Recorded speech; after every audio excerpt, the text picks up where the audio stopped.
O Deus do impossível faz o impossível. E Ele pode levantar um poderoso exército de homens e mulheres, jovens, adultos, idosos, adolescentes, crianças, para fazer a grande obra da pregação do Evangelho. Bem, queridos, durante os próximos dias, começando hoje, nós vamos apresentar aqui uma semana de pregações com o tema do santuário. Cada um daqueles móveis diante dos quais nós imaginariamente oramos vai ser um tema para reflexão. Por exemplo, amanhã eu vou falar sobre a pia, né? Qual é a mensagem da pia?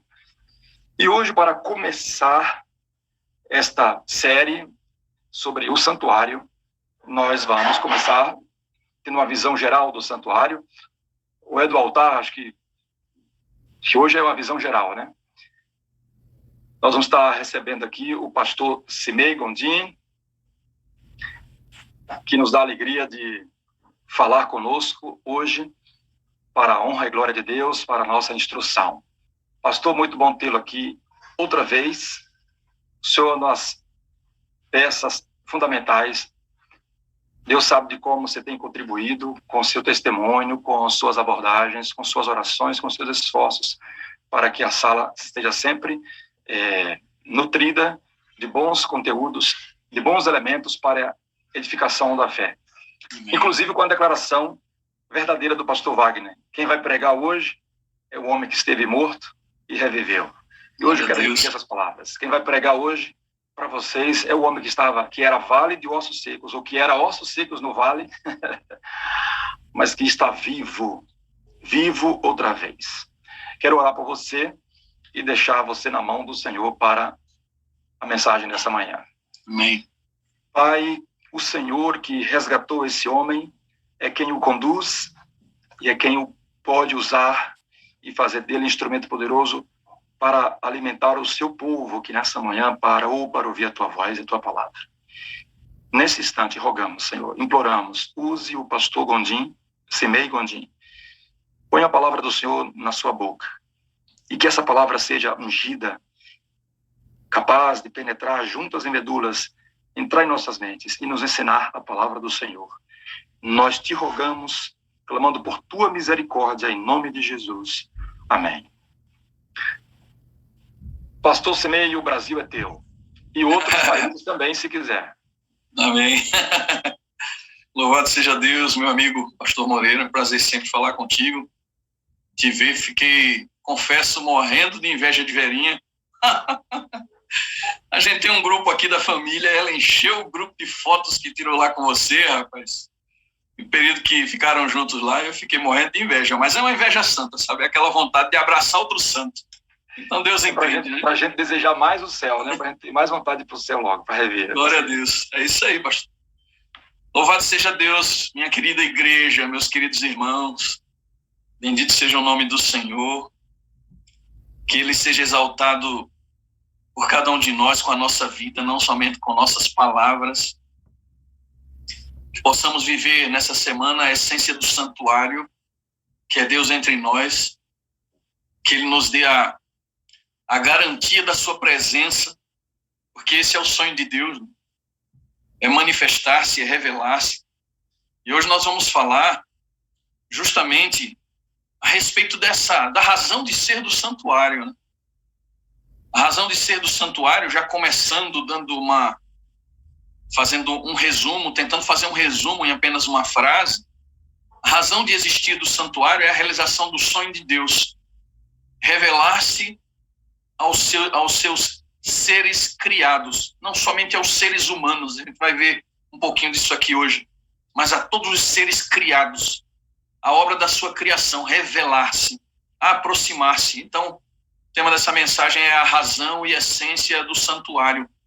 E o primeiro texto que a gente vai ler aqui hoje, é o texto base deste assunto que você conhece, você já sabe onde está escrito, Êxodo 25, e o verso 8, e eu peço que você leia, é um texto bem pequenininho, mas que resume a essência da mensagem de hoje. O texto diz assim: e me farão um santuário, e habitarei no meio deles. Por que é tão importante, irmãos, estudarmos o santuário? Primeiro vamos a essa questão da razão de ser. Por que a gente precisa abordar isso? Por que é que o pastor Wagner valoriza tanto este assunto na Sala 57? Por que é que ele realmente deve ter primazia na nossa mente? E por que ele é também doutrina distintiva da Igreja Adventista do Sétimo Dia? Então, eu selecionei aqui 7 razões, existem muito mais, mas eu selecionei aqui 7 razões pelas quais devemos dar mais atenção a este assunto do santuário.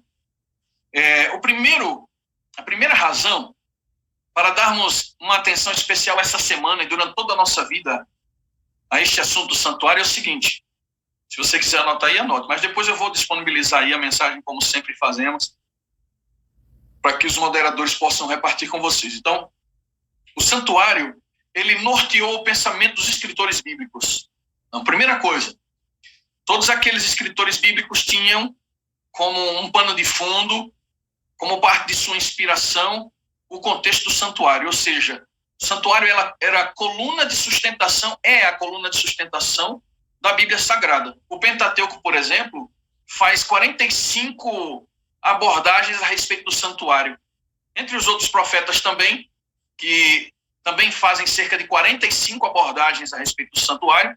Os Salmos, por exemplo, é uma coletânea de hinos que se cantavam no santuário, né? Olha mais uma curiosidade aqui.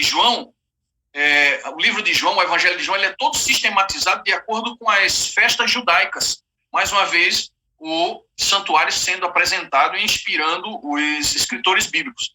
Nas epístolas de Paulo, a gente pode ver que Paulo apresenta Jesus como oferta, como sacerdote, como sumo sacerdote. Paulo apresenta Jesus como centro do santuário, apresenta Jesus como o próprio santuário. E Apocalipse, que está dividido, né, em mais ou menos não, exatamente 7 cenas. Todas essas 7 cenas de Apocalipse começam no santuário. Então veja como é interessante, né? Porque a primeira razão para a gente dar uma atenção especial ao santuário é que o santuário norteou o pensamento dos escritores bíblicos. Segunda razão, a vida do povo de Israel se centralizava no santuário. 91 dias do ano do povo de Israel era passado no santuário. Parem para pensar nisso. 91 dias do povo de Israel era passado no santuário, entre as festas, entre os rituais, os sábados cerimoniais e tantos outros eventos que ocorriam. Terceira razão para a gente estudar o assunto do santuário. Tudo que acontecia no santuário era a figura das sombras das coisas celestiais. O plano da redenção, sacrifício, ministério e resgate do povo de Deus. Cristo era a realidade principal do santuário, o tipo. E o santuário é chamado de antítipo porque ele vinha antes, de uma forma didática, para apresentar o que viria depois, o principal, a razão, a essência do santuário, que é Cristo chamado de tipo. Por isso, o santuário era chamado de antítipo. A quarta razão para darmos valor a esse assunto. O lugar onde surgiu o pecado e o lugar onde precisa ser resolvido o assunto do pecado é onde, irmãos? No santuário.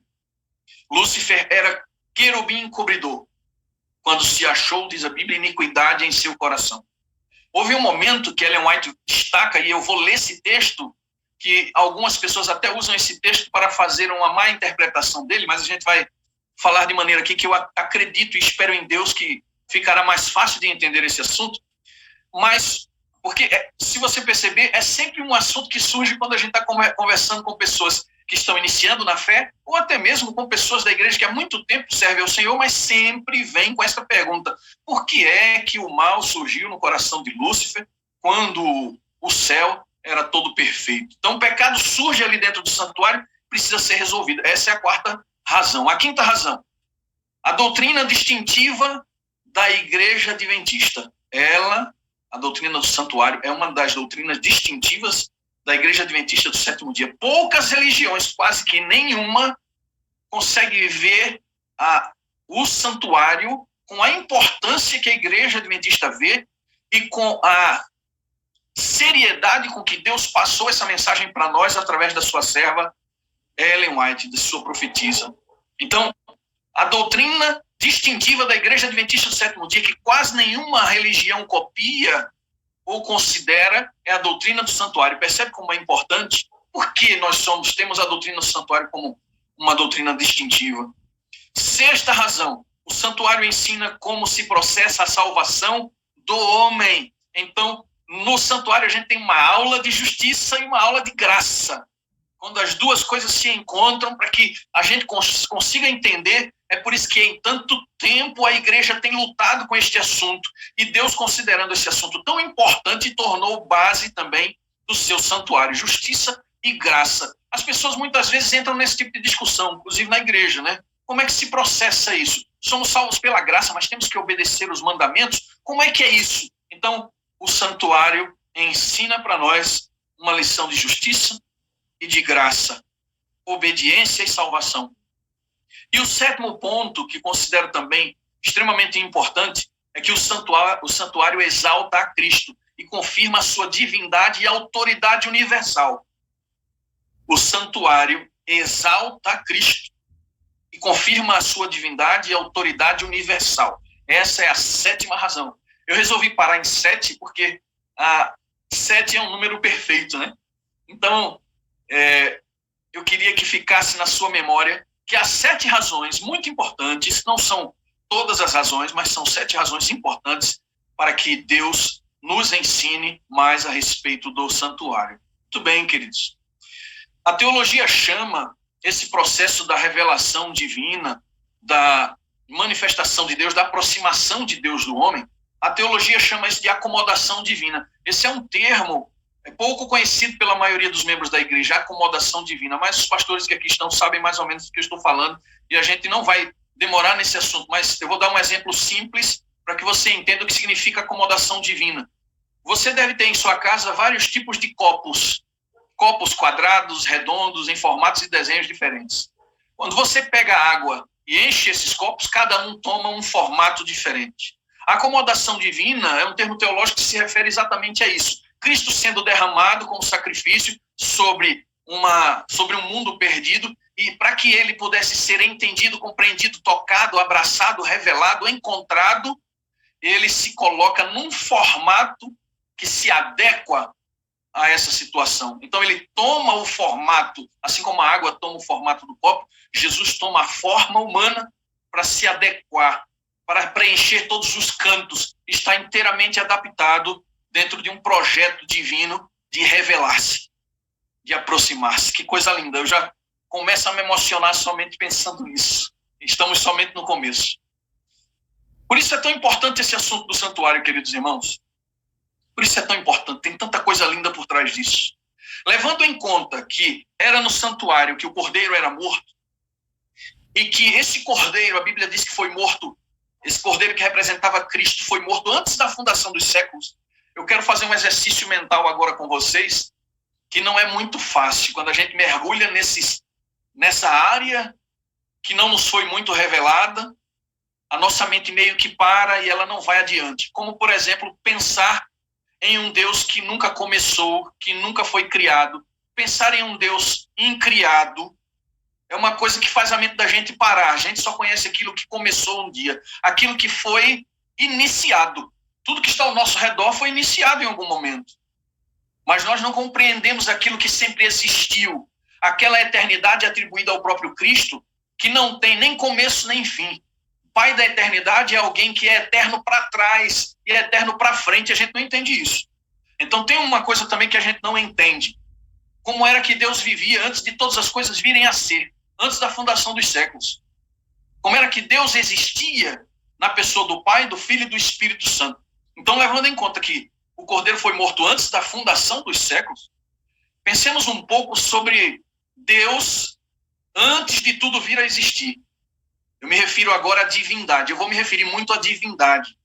Porque para a gente entender o santuário, a gente precisa fazer um exercício que, à medida que o tempo foi passando, nós fomos ganhando um vício de linguagem. Todas as vezes que a gente se refere a Cristo e o Pai, a gente tem mania de dizer Jesus e Deus. E não é uma expressão adequada, mas a gente até vê em escritos importantes essa expressão, Jesus e Deus. mais adequada seria uma expressão Jesus e o Pai. Quando nos referimos à divindade, falamos sempre do Pai, do Filho e do Espírito Santo. Porque o projeto do santuário é nada mais, nada menos que a revelação de Deus. Por isso Jesus é chamado de Emanuel, Deus conosco. Então, estimula a tua mente aí, tenta pensar em Deus antes de todas as coisas virem a ser. Jesus, o Pai e o Espírito Santo se bastavam. Lá em Provérbios, o sábio Salomão fala a respeito da sabedoria e há uma discussão entre os teólogos e alguns dizem que aquela sabedoria ali se refere apenas a um atributo de Deus. E há outros teólogos que chegam a dizer que aquela sabedoria refere-se ao próprio Jesus, ao Filho do Pai. Então, vamos pensar da seguinte forma. Eu lembro que lá no teológico, um colega começou a estudar esse assunto de Provérbios, a sabedoria de Deus. E ele pesquisou muito, ele queria provar alguma coisa a esse respeito. E ao chegar ao diretor do SALT, que era o pastor Elias Brasil na época, ele disse assim: pastor Elias, eu já estou estudando há muito tempo a respeito da sabedoria de Deus, essa confusão que há, quem é a sabedoria, é um atributo, é a pessoa de Jesus, e eu descobri um texto de Ellen White que diz que a sabedoria de Deus é Cristo. Não que Cristo seja a sabedoria, mas Jesus é apresentado como sendo a sabedoria de Deus no que diz respeito a um título que Deus dá a mais a pessoa de Jesus. Então, o pastor Elias Brasil disse assim: querido, então vá nessa direção. Se o Espírito de Profecia diz que Jesus era a sabedoria de Deus, então vá nessa direção e tente explicar justamente como isso se confirma. Então, muito bem. Ellen White diz que Jesus, também baseado em Hebreus, fazendo menção a Provérbios, Ellen White afirma que Jesus habitava, antes de todas as coisas existirem, no seio do Pai. Parece ser uma expressão poética, algo que é mais, vamos dizer assim, rebuscado, uma tentativa de rebuscar um texto. Mas a Bíblia também confirma isso através de Paulo, né? Através de Paulo. Em algum momento, no espaço e tempo, em uma realidade que a gente não conhece, porque é antes das coisas que existem virem a existir, a divindade decide exercer seu atributo criador. Então, discutem entre si e tomam a decisão de dar origem aos seres. E a gente sabe que a Bíblia diz que os anjos foram criados pela palavra. Deus falou e os anjos apareceram. Eu acho isso incrível demais, lindo demais. Jesus chamou os anjos à existência. E nós, seres humanos, fomos criados pelas próprias mãos de Deus. E Deus usou uma matéria-prima que ele mesmo criou, chamada Terra, para dar origem a essa raça humana.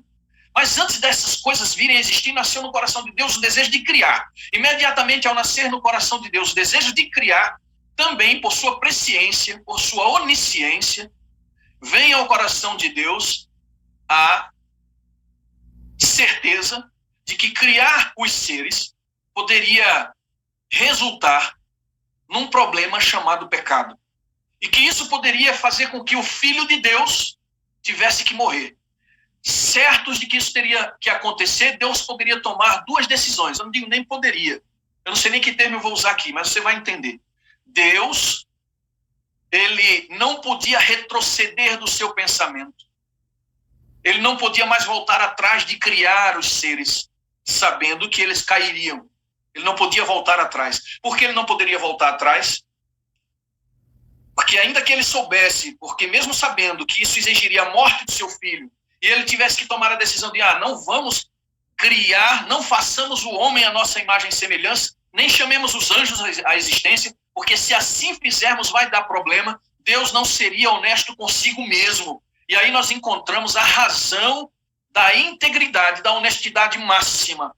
Deus, mesmo quando ainda não era visto por ninguém, nem conhecido por nenhuma criatura, ele não teve em si desejo de retroceder no processo criativo, por saber que isso poderia vir a trazer um problema para o universo. A partir do momento que nasce no coração de Deus a ideia de criar o homem, ele vai adiante e ele não retrocede. Não retrocede, queridos, porque Deus é honesto consigo mesmo. Deus nos ensina a essência da honestidade, da integridade e da santidade, que é sermos honestos quando ninguém está vendo. Não sei se vocês lembram de um comercial da Novo Tempo, já é antigo. Um rapaz estava em sua casa sozinho, o correio chamava lá fora e entregava para ele, toda semana, revistas pornográficas, que ele não tinha assinado, não tinha pedido, mas chegava na casa dele. Ele olhava para aquilo, a revista vinha embalada num plástico, ele olhava, via que era material pornográfico e guardava dentro de uma caixa. Até que na próxima vez que o carteiro chegou, ele pegou aquele material intacto, que ele não abriu, e entregou nas mãos do carteiro e disse: olha, esse material não me pertence, eu não consumo esse tipo de material.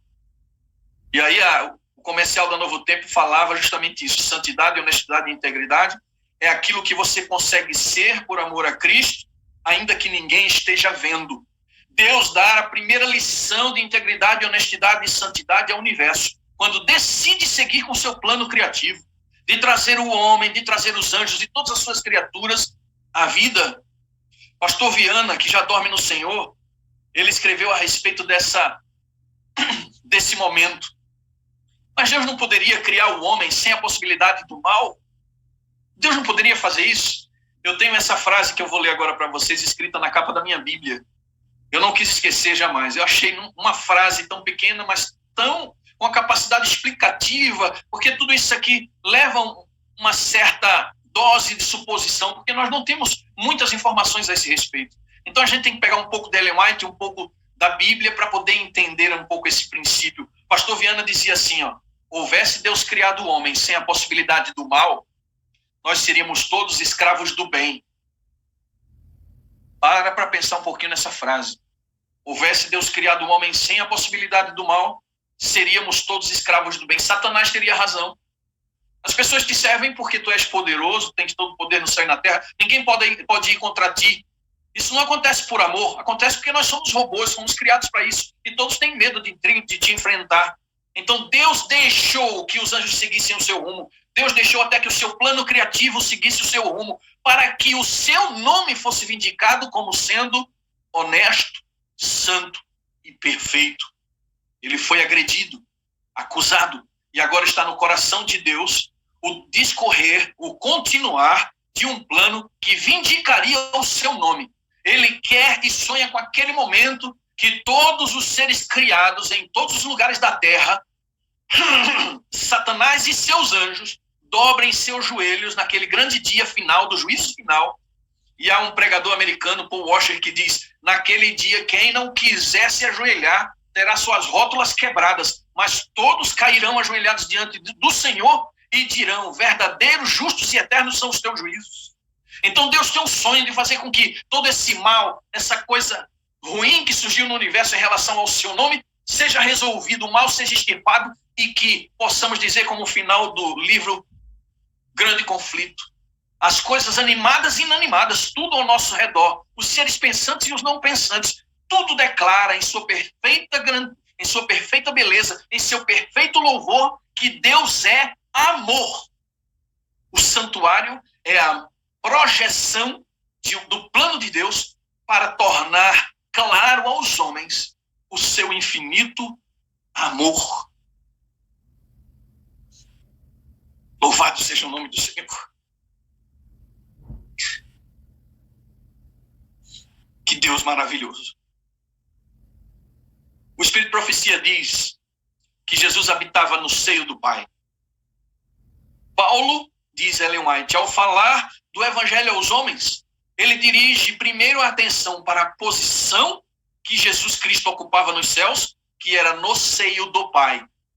Pode parecer uma expressão poética, mas pense comigo. O Filho de Deus veio do céu para revelar ao Pai, diz ela.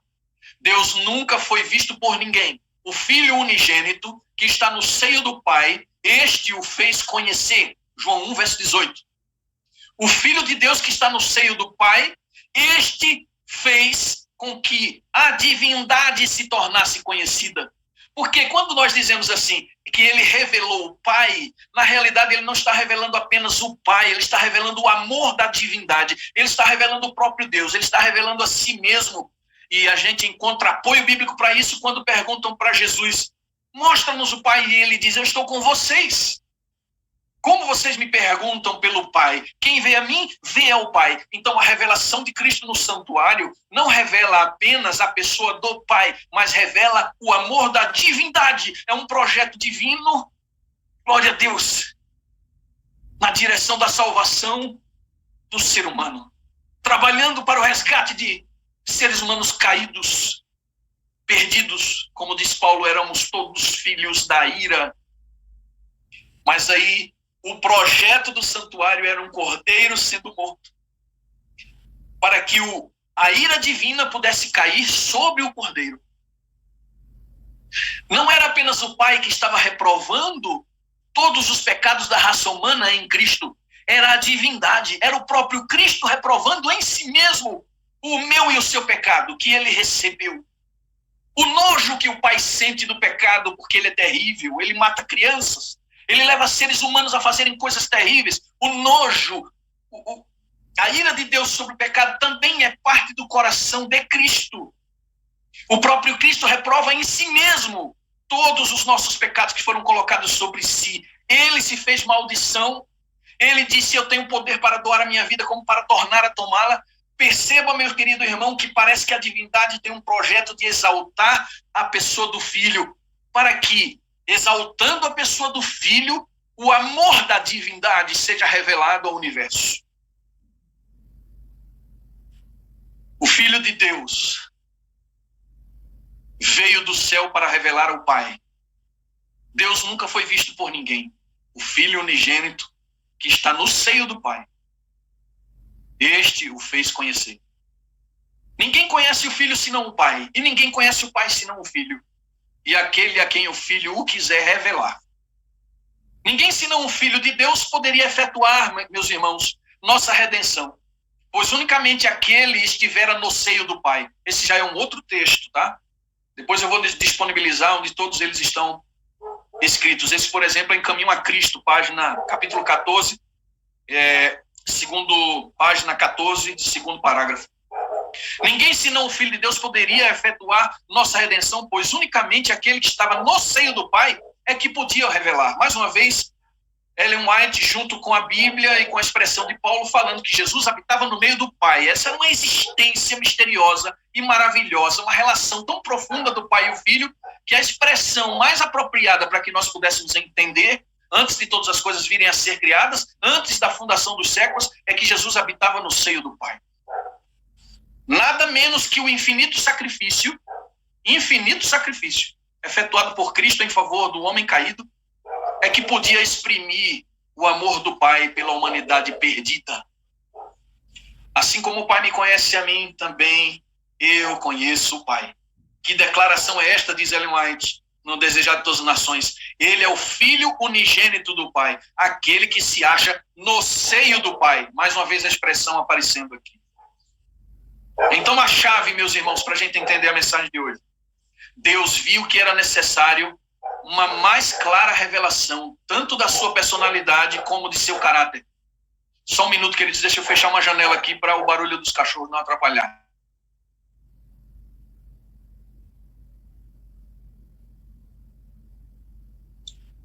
Então a chave para a gente entender aqui, irmãos, o âmago desta mensagem: Deus viu que era necessária uma mais clara revelação, tanto de sua personalidade como do seu caráter, do que a que nos é oferecida apenas pela natureza.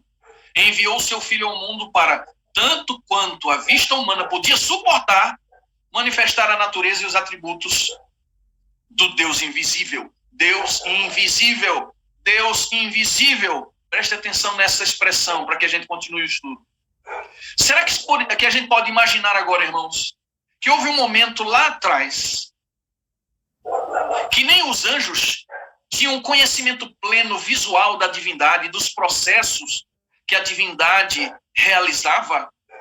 Ou seja, os anjos eram seres finitos também, porque eles tinham mentes finitas. Eles não eram, não tinham um atributo de Deus, a onisciência. Então, os anjos também precisavam compreender como Deus trabalha e como Deus realizava os seus processos de administração do seu reino. E depois do pecado, os seus processos para a redenção do universo, redenção da raça humana. Os anjos também queriam essa informação, precisavam dessa informação. E Deus entendeu em algum momento que era necessário se revelar de forma mais íntima para os anjos também. E esse processo de revelação começa com os anjos e vai até os seres caídos. Seria o formato de Deus, sua composição e como ele desenvolvia o seu ministério, um ministério misterioso, até mesmo para os anjos? É a pergunta que eu faço. No livro História da Redenção, esse é o texto que eu me referi no início, fala a respeito de uma reunião que Deus realizou, que muitas pessoas ao lerem se confundem. Mas eu acho essencial que a gente faça uma leitura e um breve esclarecimento a respeito disso aqui, numa direção de reflexão teológica. Porque, como eu disse no início, não há muita revelação a esse respeito. Mas olha o que Ellen White viu. Olha essa cena. O grande Criador convocou o exército, está no primeiro capítulo do livro História da Redenção. O grande Criador convocou os exércitos celestiais para, na presença de todos os anjos, conferir honra especial ao seu filho.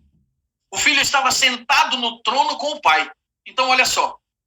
Algumas pessoas leem isso aqui e dizem assim, Deus que deu autoridade a Cristo, então Cristo não é divino?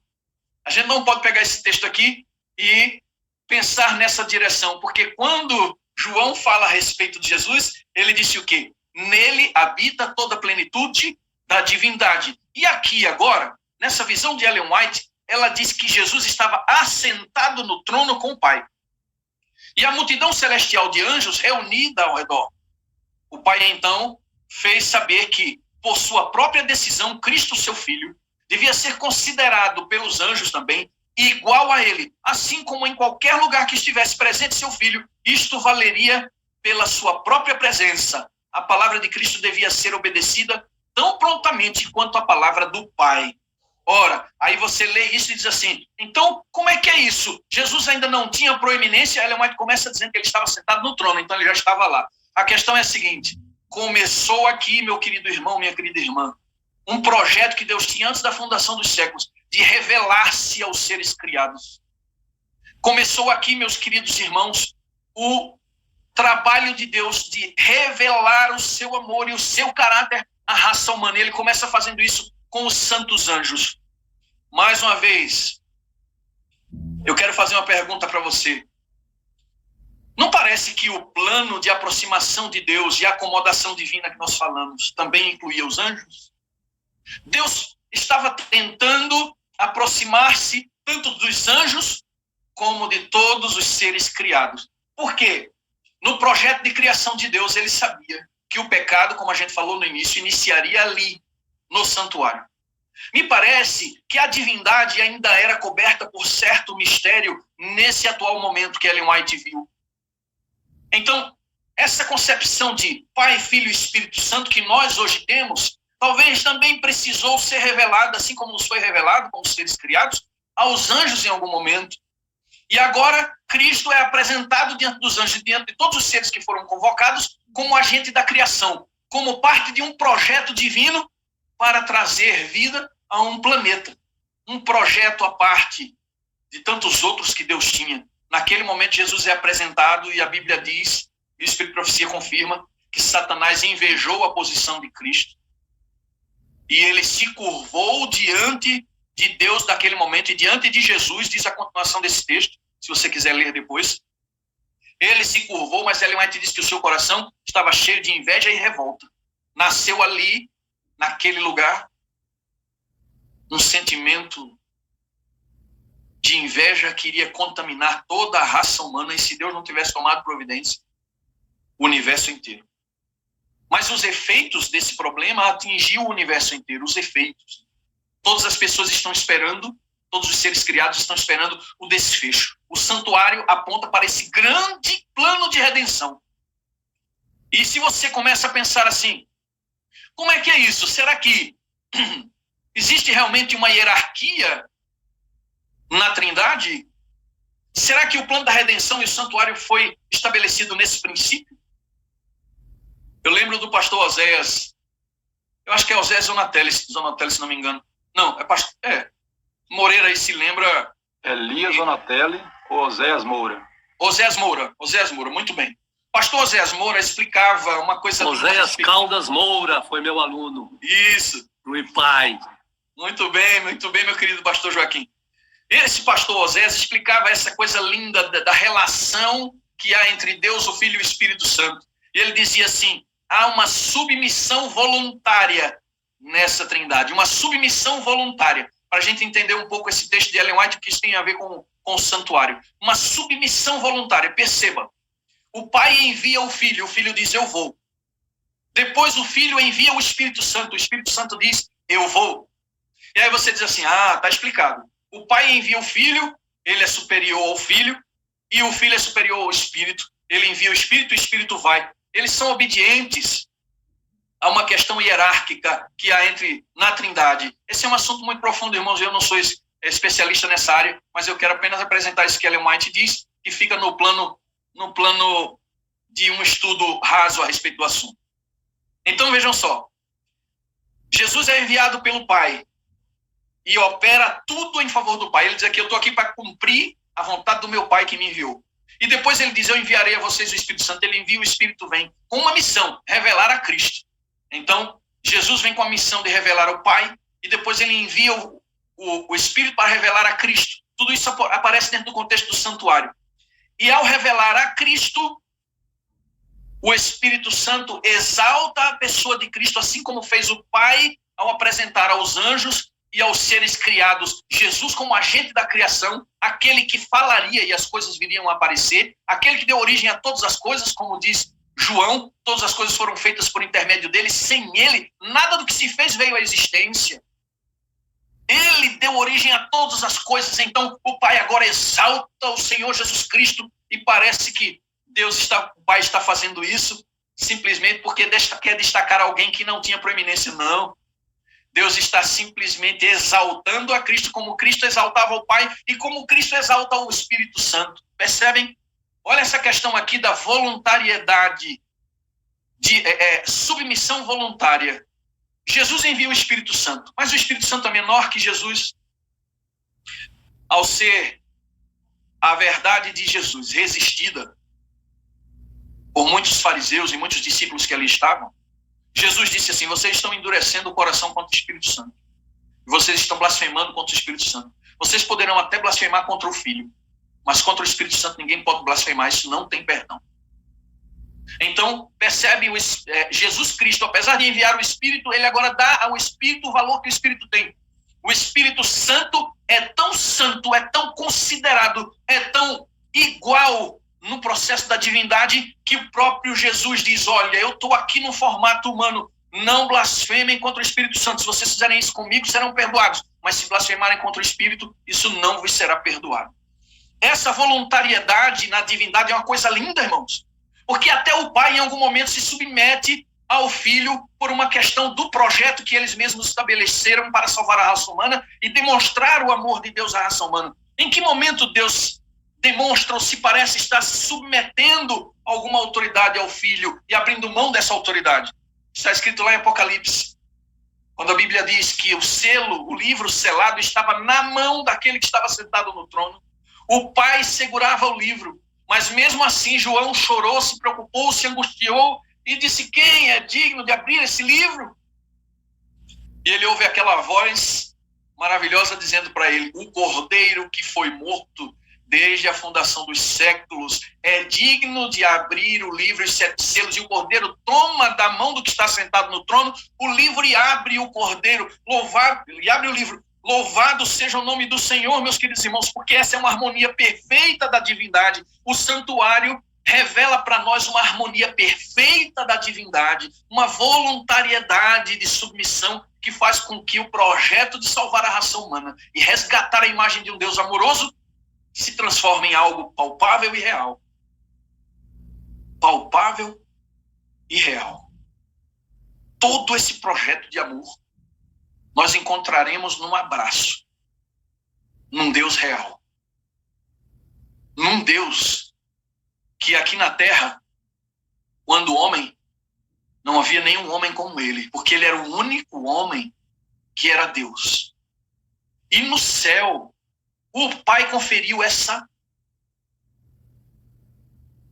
graça ao Senhor Jesus Cristo, que não o torna menor nem maior, mas exalta a pessoa de Jesus. Porque assim como na terra não há nenhum homem como Jesus, porque ele é o único homem que é Deus, no céu também não há ninguém como Jesus, porque ele é o único Deus na divindade que é homem.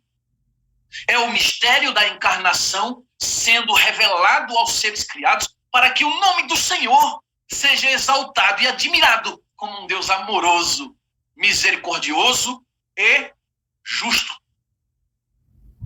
Justo. É por isso que Deus nos deu, quando criou o homem, uma relação matrimonial. A mulher hoje, muitas mulheres, né, relutam com a ideia de serem submissas aos seus maridos, mas esse é um modelo divino, porque a mulher não é submissa porque é inferior. Muito pelo contrário. Assim como na divindade há a submissão voluntária, assim também nesse projeto que reflete a imagem de Deus, que é o matrimônio, há uma submissão voluntária. A mulher se submete ao marido voluntariamente. E percebam, há muitos momentos que o marido se submete à mulher voluntariamente. Não porque sejam menores ou inferiores, não porque sejam maiores, mas como um projeto divino que revela a imagem de Deus. Deus traz essa instituição matrimonial para revelar ao mundo como se processa o relacionamento da divindade, como o amor deve existir entre os seres humanos que refletem a imagem de Deus. Submissão voluntária. Isaías disse que os serafins que ele viu na visão do trono cobriam o rosto. Por que será que eles cobriam o rosto? Dá a impressão que realmente essa forma física de Deus, em toda a sua glória, em todo o seu resplendor, não poderia ser contemplada nem mesmo pelos santos anjos. Olha só, queridos irmãos, o profeta Isaías escreve: no ano em que morreu o rei Uzias, eu vi ao Senhor assentado sobre o alto sublime trono, e o seu séquito enchia o templo. Os serafins estavam acima dele, cada um tinha 6 asas, com 2 cobriam o rosto, com 2 cobriam os pés, e com 2 voavam. Aqueles querubins que estavam na presença de Deus cobriam o rosto. Todas as vezes que Deus precisou revelar-se ao homem, Deus precisou promover, realizar um projeto de revelação. Ele se revelou a Moisés, ele se revelou a Abraão, muitas vezes, mas vinha sempre no formato humano. E a serva do Senhor diz que todas as vezes que ele se revelou, foi a pessoa de Jesus que vinha e manifestava-se humanamente, mas para fazer um contato, a divindade com o ser humano, a divindade com o ser humano. Sempre precisou do projeto Cordeiro, do projeto Cristo, para que o homem tivesse acesso à divindade. Os próprios anjos jamais viram a Deus em toda a sua glória. Como você pode dizer isso, pastor? Você me pergunta. Eu quero que você pense agora, querido. Por que é que Isaías escreveu dessa forma? Porque os santos anjos precisavam cobrir o rosto diante de Deus. Nós temos na nossa galáxia, apenas na nossa galáxia, mais de 20 bilhões de estrelas. Entre elas, muitos sóis que foram criados pelo Rei do Universo. Você pode imaginar que alguém que criou todo esse universo gigantesco e que tem energia para alimentar todas essas estrelas, um universo inteiro, infinito, essa energia propulsora, essa energia que faz movimentar-se tudo ao redor do seu trono, é uma energia que em toda a sua essência, em toda a sua revelação, seria uma energia destruidora. Homem algum jamais viu a face de Deus. Essa expressão refere-se a Deus em sua glória. É tanto que Moisés fez o pedido mais ingênuo que um ser humano pode fazer a um Deus, ao seu Deus, foi o pedido de Moisés. O pedido mais ingênuo, o pedido mais inconsequente que um homem pode fazer ao seu Deus. Deixa-me ver a tua glória. Em todos os momentos na relação com o ser humano, Deus precisou promover uma forma de se relacionar com o ser humano. Isso é o santuário. E ali no monte, Moisés é convidado a ir para trás da fenda e Jesus diz assim: olha, você vai me ver bastante de costas, mas a minha face homem nenhum verá. No futuro ele diz. Está escrito lá no futuro. Homem algum verá a minha face e viverá. Ora, mas a Bíblia diz que Deus conversava com Moisés face a face num projeto de revelação da divindade. Nunca no ápice da sua glória. Porque aquele que criou todas as estrelas, aquele que tem toda a energia, no dia que ele se manifestar para que algum ser humano, algum ser criado possa olhar para ele, certamente, por mais santo que sejam esses seres, eles serão destruídos pela manifestação de um Deus que é incomensurável e que habita, como diz a Bíblia, na glória inacessível. Essa glória é inacessível, a sua habitação é sua própria glória. O Criador de todos os sóis, aquele de quem emana a energia que alimenta o universo, precisou conter sua glória plena até mesmo diante dos anjos. Cristo é o esconderijo da divindade, o misterioso esconderijo da glória, o invólucro humano que filtra a glória divina para que essa glória não se torne uma glória destruidora, porque ninguém pode suportar Deus em sua infinita glória. Então, queridos, o santuário é a sala de aula de Deus, é onde Deus ensina da forma mais didática possível como ele precisou esconder-se a fim de revelar-se. Olha que coisa linda. Eu já ouvi o pastor Rodrigo Silva falar justamente essa frase. Deus esconde-se para se revelar. Foi necessário esconder-se para se aproximar. Não é o Pai se aproximando apenas, não é o Espírito apenas, não é o Filho apenas, é a divindade que se aproxima do ser humano. O santuário é a divindade de Deus manifestando-se diante dos seres humanos. Como eu posso me aproximar do fogo consumidor sem ser destruído?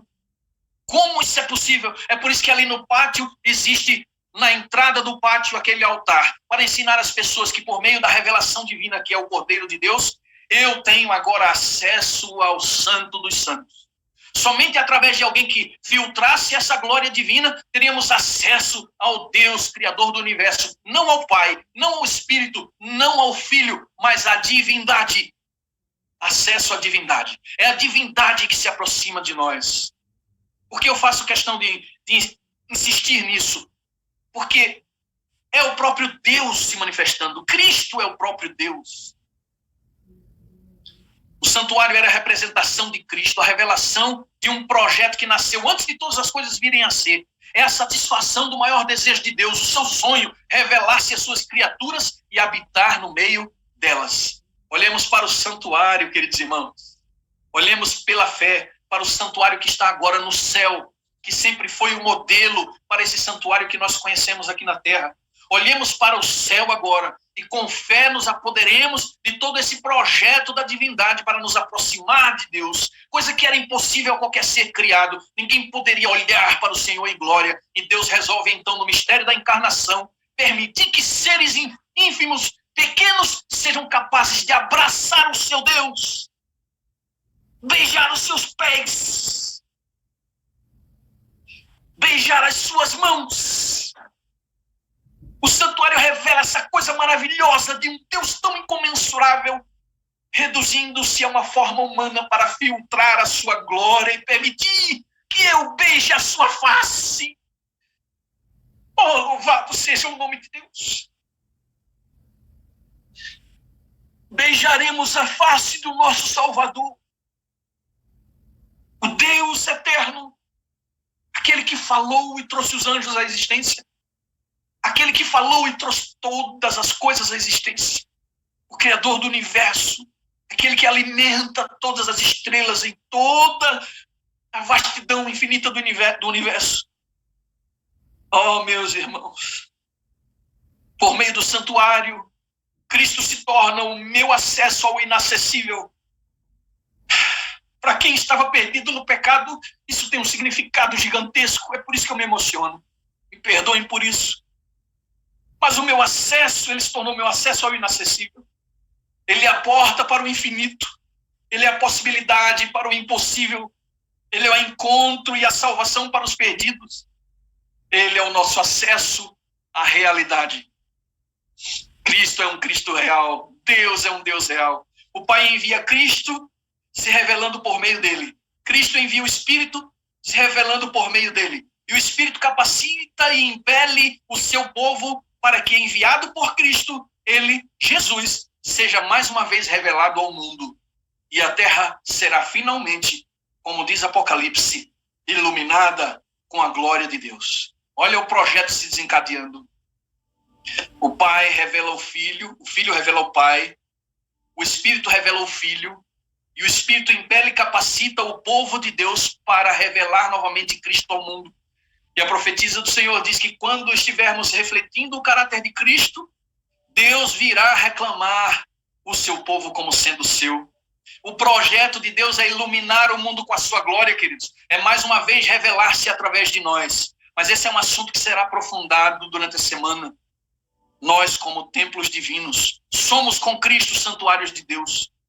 E eu encerro com o texto de Hebreus que diz, Hebreus 4, verso 14, portanto, visto que temos um grande sumo sacerdote que adentrou os céus, Jesus, o Filho de Deus, apeguemo-nos com toda firmeza à fé que professamos, pois não temos um sumo sacerdote que não possa compadecer-se das nossas fraquezas, mas sim alguém que, como nós, passou por todo tipo de tentação, porém sem pecado. Temos um Deus conosco, um Deus real, um Deus que poderá ser abraçado e adorado.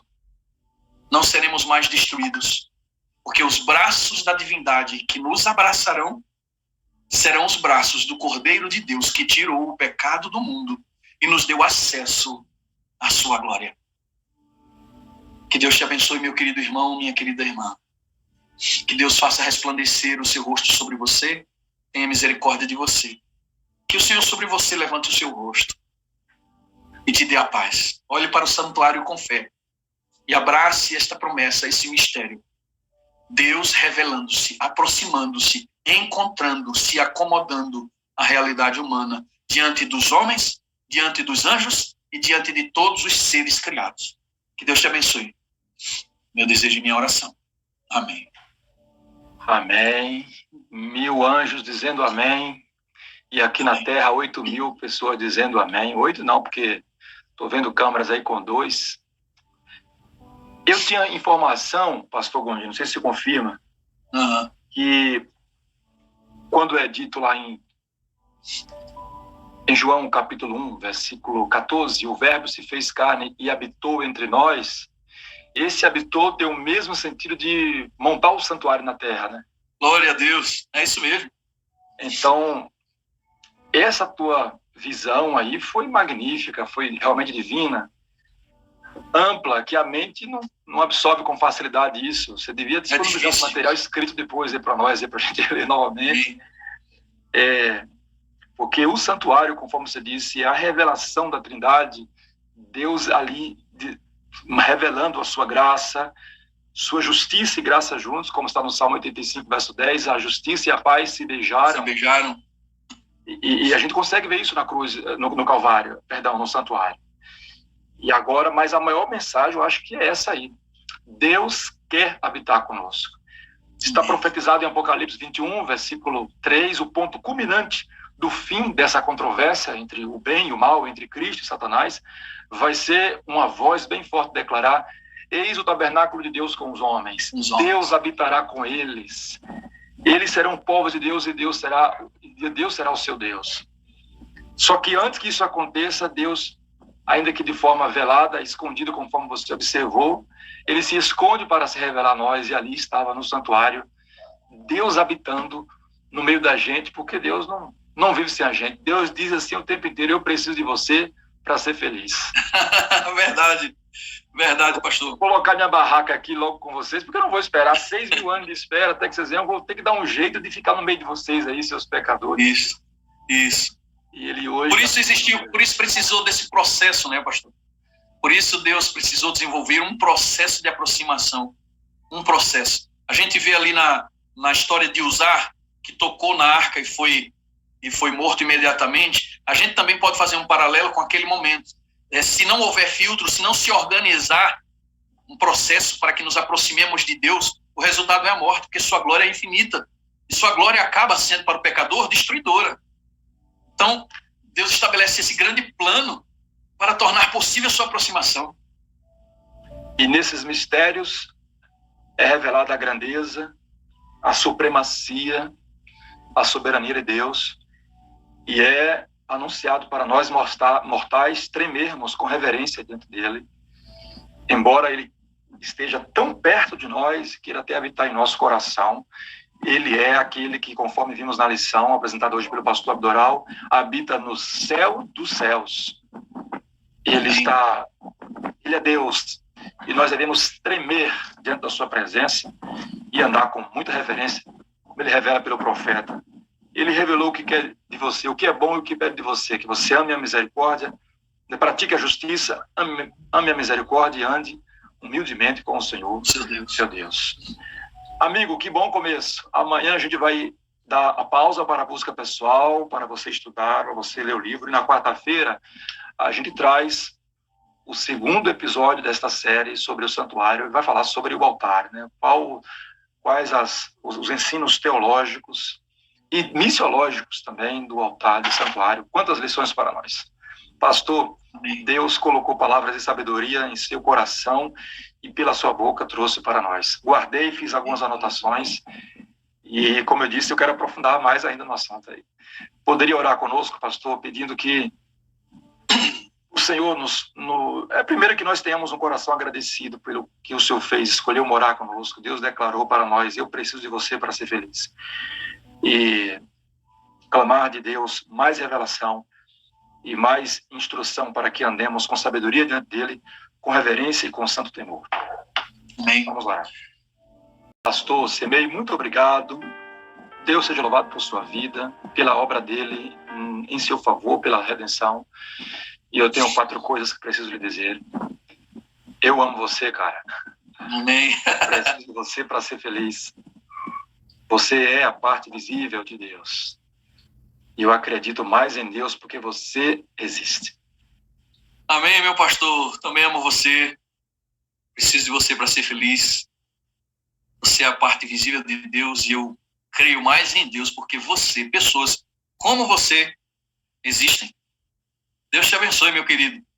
Estamos juntos. Estamos juntos. Amém. A ti também. Um abraço. Vamos à vinheta e a gente volta para nosso testemunho de hoje.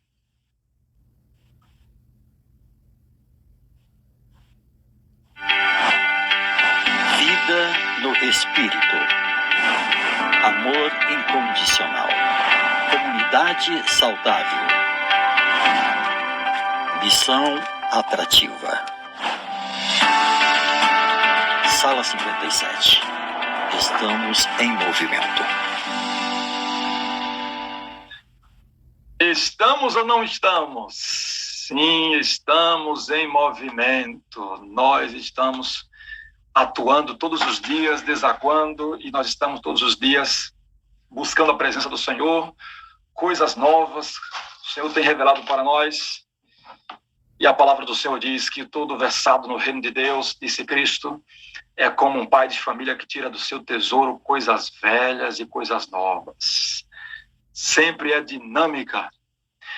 A história de hoje vai falar de um milagre acontecido aqui na sala, na pipoca.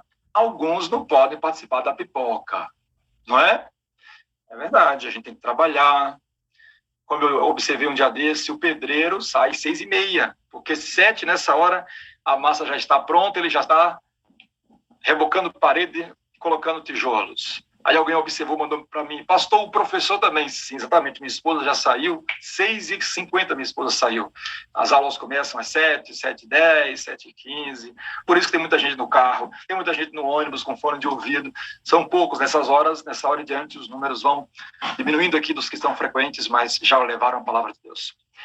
Então, a pipoca, ela é um momento bem informal, ela tem um momento da gente ficar comendo, aparece gente comendo, aparece gente dirigindo por aí, é hora do gritar por aí. Porém, acontece coisas. Eu mesmo testemunhei aqui uma cena de uma irmã lá na Bahia, que ela foi encontrada aqui, a gente a abraçou no momento da pipoca e a gente teve a alegria de vê-la sendo batizada. E faz algum tempo, não muito, que havia alguém aqui na sala que estava chorando aqui, e aí o Espírito Santo conduziu a mente e o olhar do pastor Wagner para ver esse rosto. No meio de tantos que estavam ali, o pastor Wagner viu esse rosto que chorava, e aí para todo mundo, desligou o som de todo mundo e destacou o vídeo dela e começou a conversar com ela. E aí aconteceram coisas maravilhosas depois dessa conversa. Envolveu os moderadores todos, partiram para cima, foram no cativeiro do cão, as portas não puderam prevalecer contra a Igreja de Cristo, e foi algo maravilhoso que aconteceu. Vamos abraçar primeiro os pastores, deixa eu só referir aqui a eles que estão que estão conosco hoje. Pastor Abdoral, pastor Delmar Fonseca, pastor de Bitavares, pastor Esmeraldo Alcântara, pastor Flávio Borges, pastor Gilberto Ludogério, pastor Gilson Costa, pastor Joaquim Silva, pastor Cimei Gondi, que pregou, pastor Ezequiel Miranda, pastor Ideraldo Almeida, pastor José Alves. Quem mais? Opa, sumiu aqui agora. José Alves. Isso aí dos PR são esses aqui. Pastor Walter, pastor Watson Lima. Isso, pastor Gondinho, pastor Juan Carlos. Olha aí. Gente mais gente. Quem me deu um alô aí? Vamos lá. Então, eu estava dizendo, depois de abraçar esses pastores, agradecendo pela presença de vocês, enquanto meu cachorro late. É galo, é cachorro, é assim mesmo. A gente está no estúdio, está dentro de casa, e tudo pode acontecer. Deixa eu mostrar para onde é que o pastor Wagner vai vir passar as férias, por favor. É o pastor Gilson que está aí. Veja onde é que o pastor Wagner está intimado. Olha para aqui, ó. Olha só, irmãos. Ele vai vir para aqui, ó. Que maravilha aí, natural aí. Aqui é o Rio Santo Antônio, onde toma banho, até bebe dessa água. Do lado de lá, ó, já é a praia, do lado de Maduang. O pastor Wagner me prometeu que vai vir aqui. Vocês acreditam nisso? Eu creio. Amém? Bom dia para vocês. Ele não é doido de recusar um convite desse? Não pode, né, irmão? Pode. Amo essa sala 57. Preciso de vocês para ser feliz. Eu amo mais o meu Deus porque... Eu amo mais o meu Deus porque eu fui rebatizado como adventista do sétimo dia. E sei que você existe. Amém. Eita glória, amém. Obrigado, querido. E agora nós vamos, depois aí desta maravilhosa participação do irmão Gilson, vamos chamar aqui nossa querida Vera. Vera Portes. Vamos procurar por aí. Vamos ver, ela já está aqui. Falei com ela hoje. É Portes ou Portes? Bom dia, Portes. Portes. Portes. Aê. Bom dia com alegria. Nem preciso perguntar se você está alegre e feliz, né? Porque não tem como negar no seu semblante. Não dá para esconder, não dá, pastor. Pera, você está onde agora? Pastor, eu estou aqui na minha casa, eu moro em Guarulhos, São Paulo. Oh, legal. Você é ovelha do pastor Esmeraldo? Não, o pastor Esmeraldo é de Capão Redondo, da Grande São Paulo. Não, eu participo na Igreja Central de Guarulhos. Com o pastor, o meu pastor é o pastor Arcílio. Arcílio? Você tem um ancião chamado Luiz aí, ou já teve? Eu, no momento, não me lembro, mas deixa ter tido.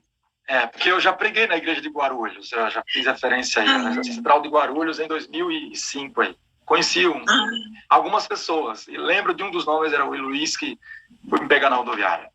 Mas, Verinha, pode chamar de Verinha aqui, né? Pode? Por favor, que de gentil. Verinha é outro nome da Verônica, né? Verinha Gondim. Conta para nós como tudo começou, a sua experiência. Primeiro eu queria que você falasse como é que você chegou para a sala, porque é a partir da sala que você tem a experiência aí dessa que a gente vai contar hoje. Certo. Eu estava com muita angústia. E uma querida irmã, que eu amo muito, a irmã Tomilda, ela é muito atuante na Igreja Central de Guarulhos. Hoje ela é diretora do Ministério da Mulher, ela é a pianista da igreja, ela ensaiou o nosso coral, é maravilhosa. Ela já me conhecia, já tinha vindo aqui na minha casa nos visitar, eu e meu esposo.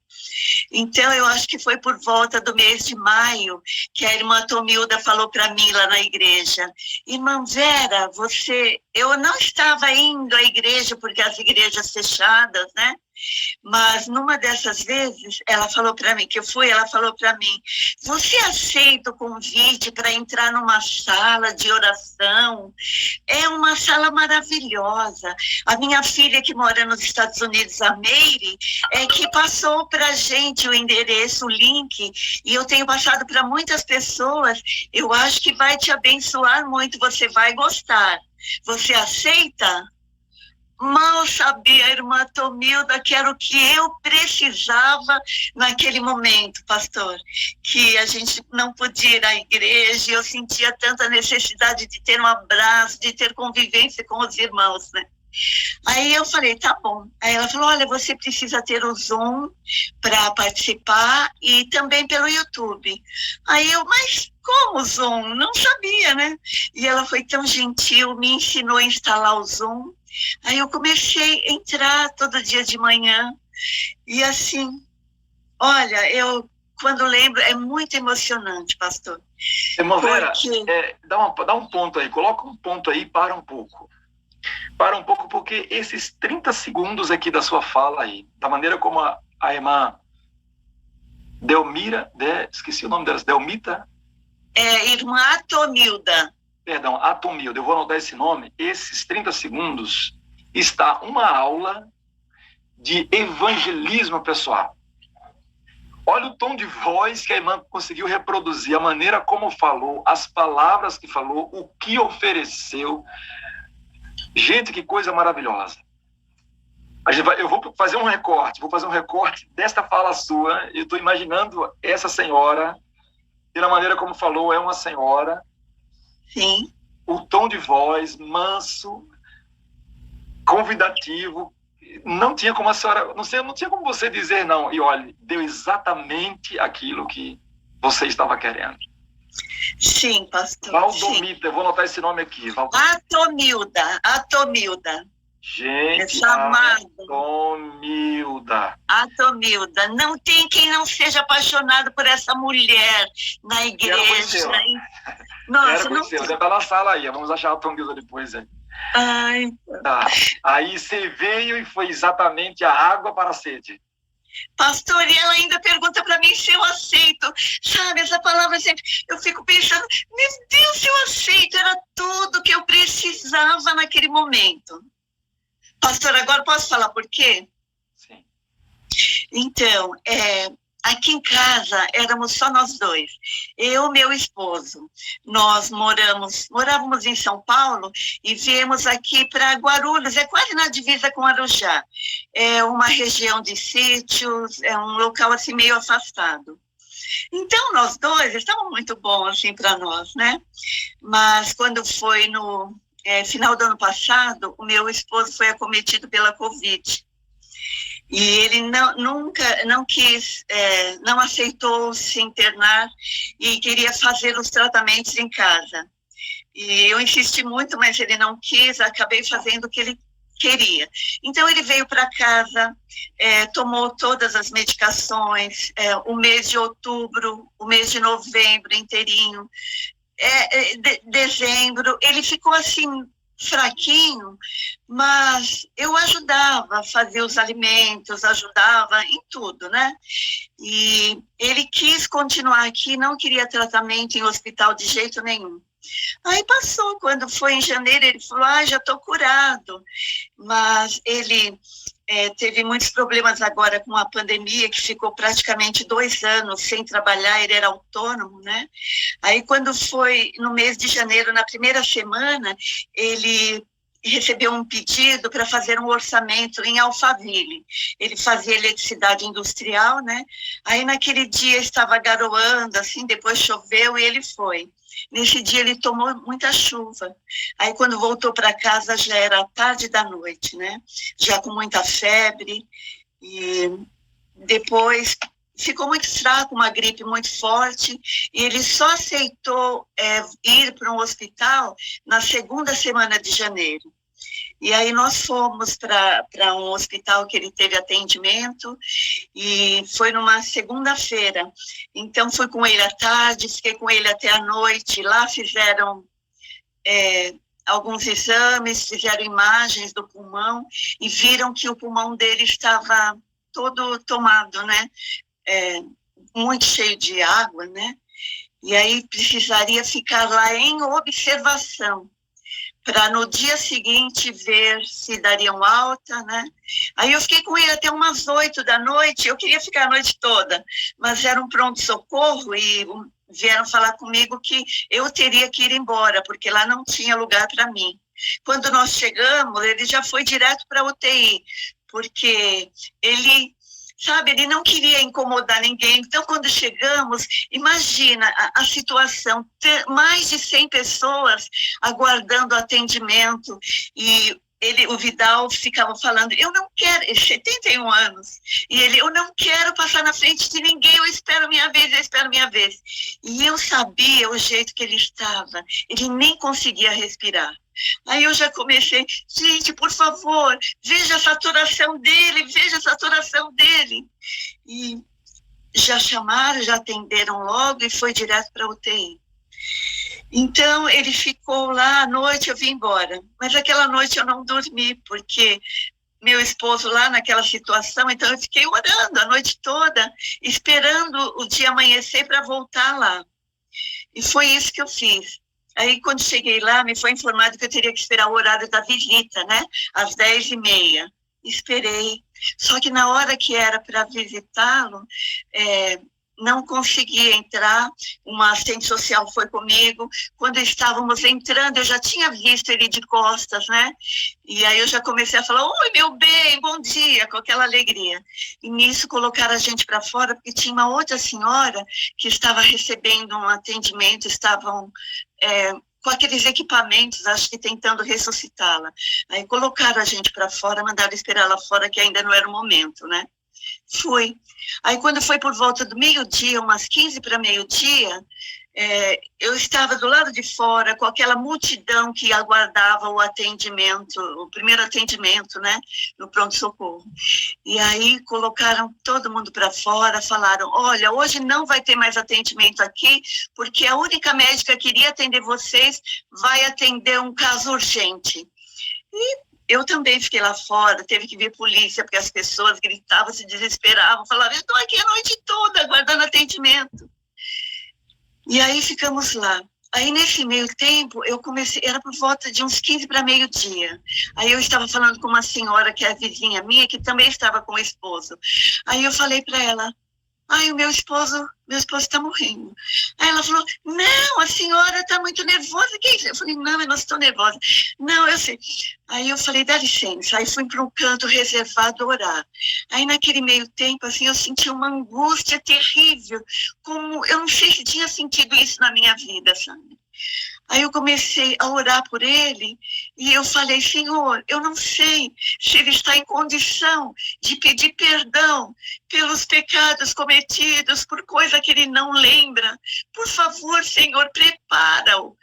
Eu orei naquele desespero, eu estava sozinha naquele canto e fiquei nesse tempo orando, né? E depois eu fiquei assim, calma, eu recebi assim, um alívio tão grande que toda aquela angústia foi embora, voltei, sentei e fiquei aguardando, né? Aí depois era mais ou menos 12:30, me chamaram para dentro de novo e a assistente social, Dona Vera, a doutora quer falar com a senhora. Aí eu, tá bom.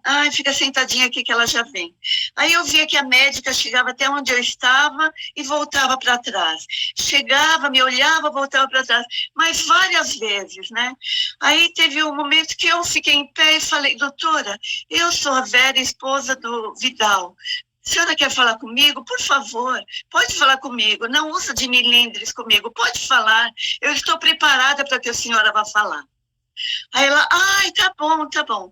É que tinham ligado para o meu irmão, que eu dei o telefone, acho que estavam aguardando ele chegar para dar a notícia junto com ele, né?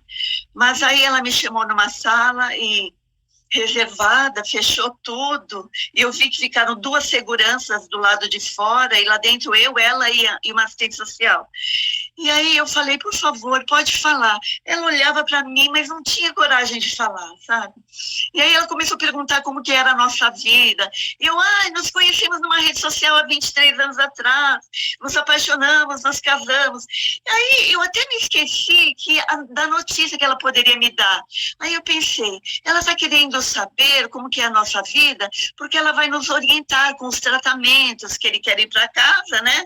Com os tratamentos que a gente deve, né, fazer.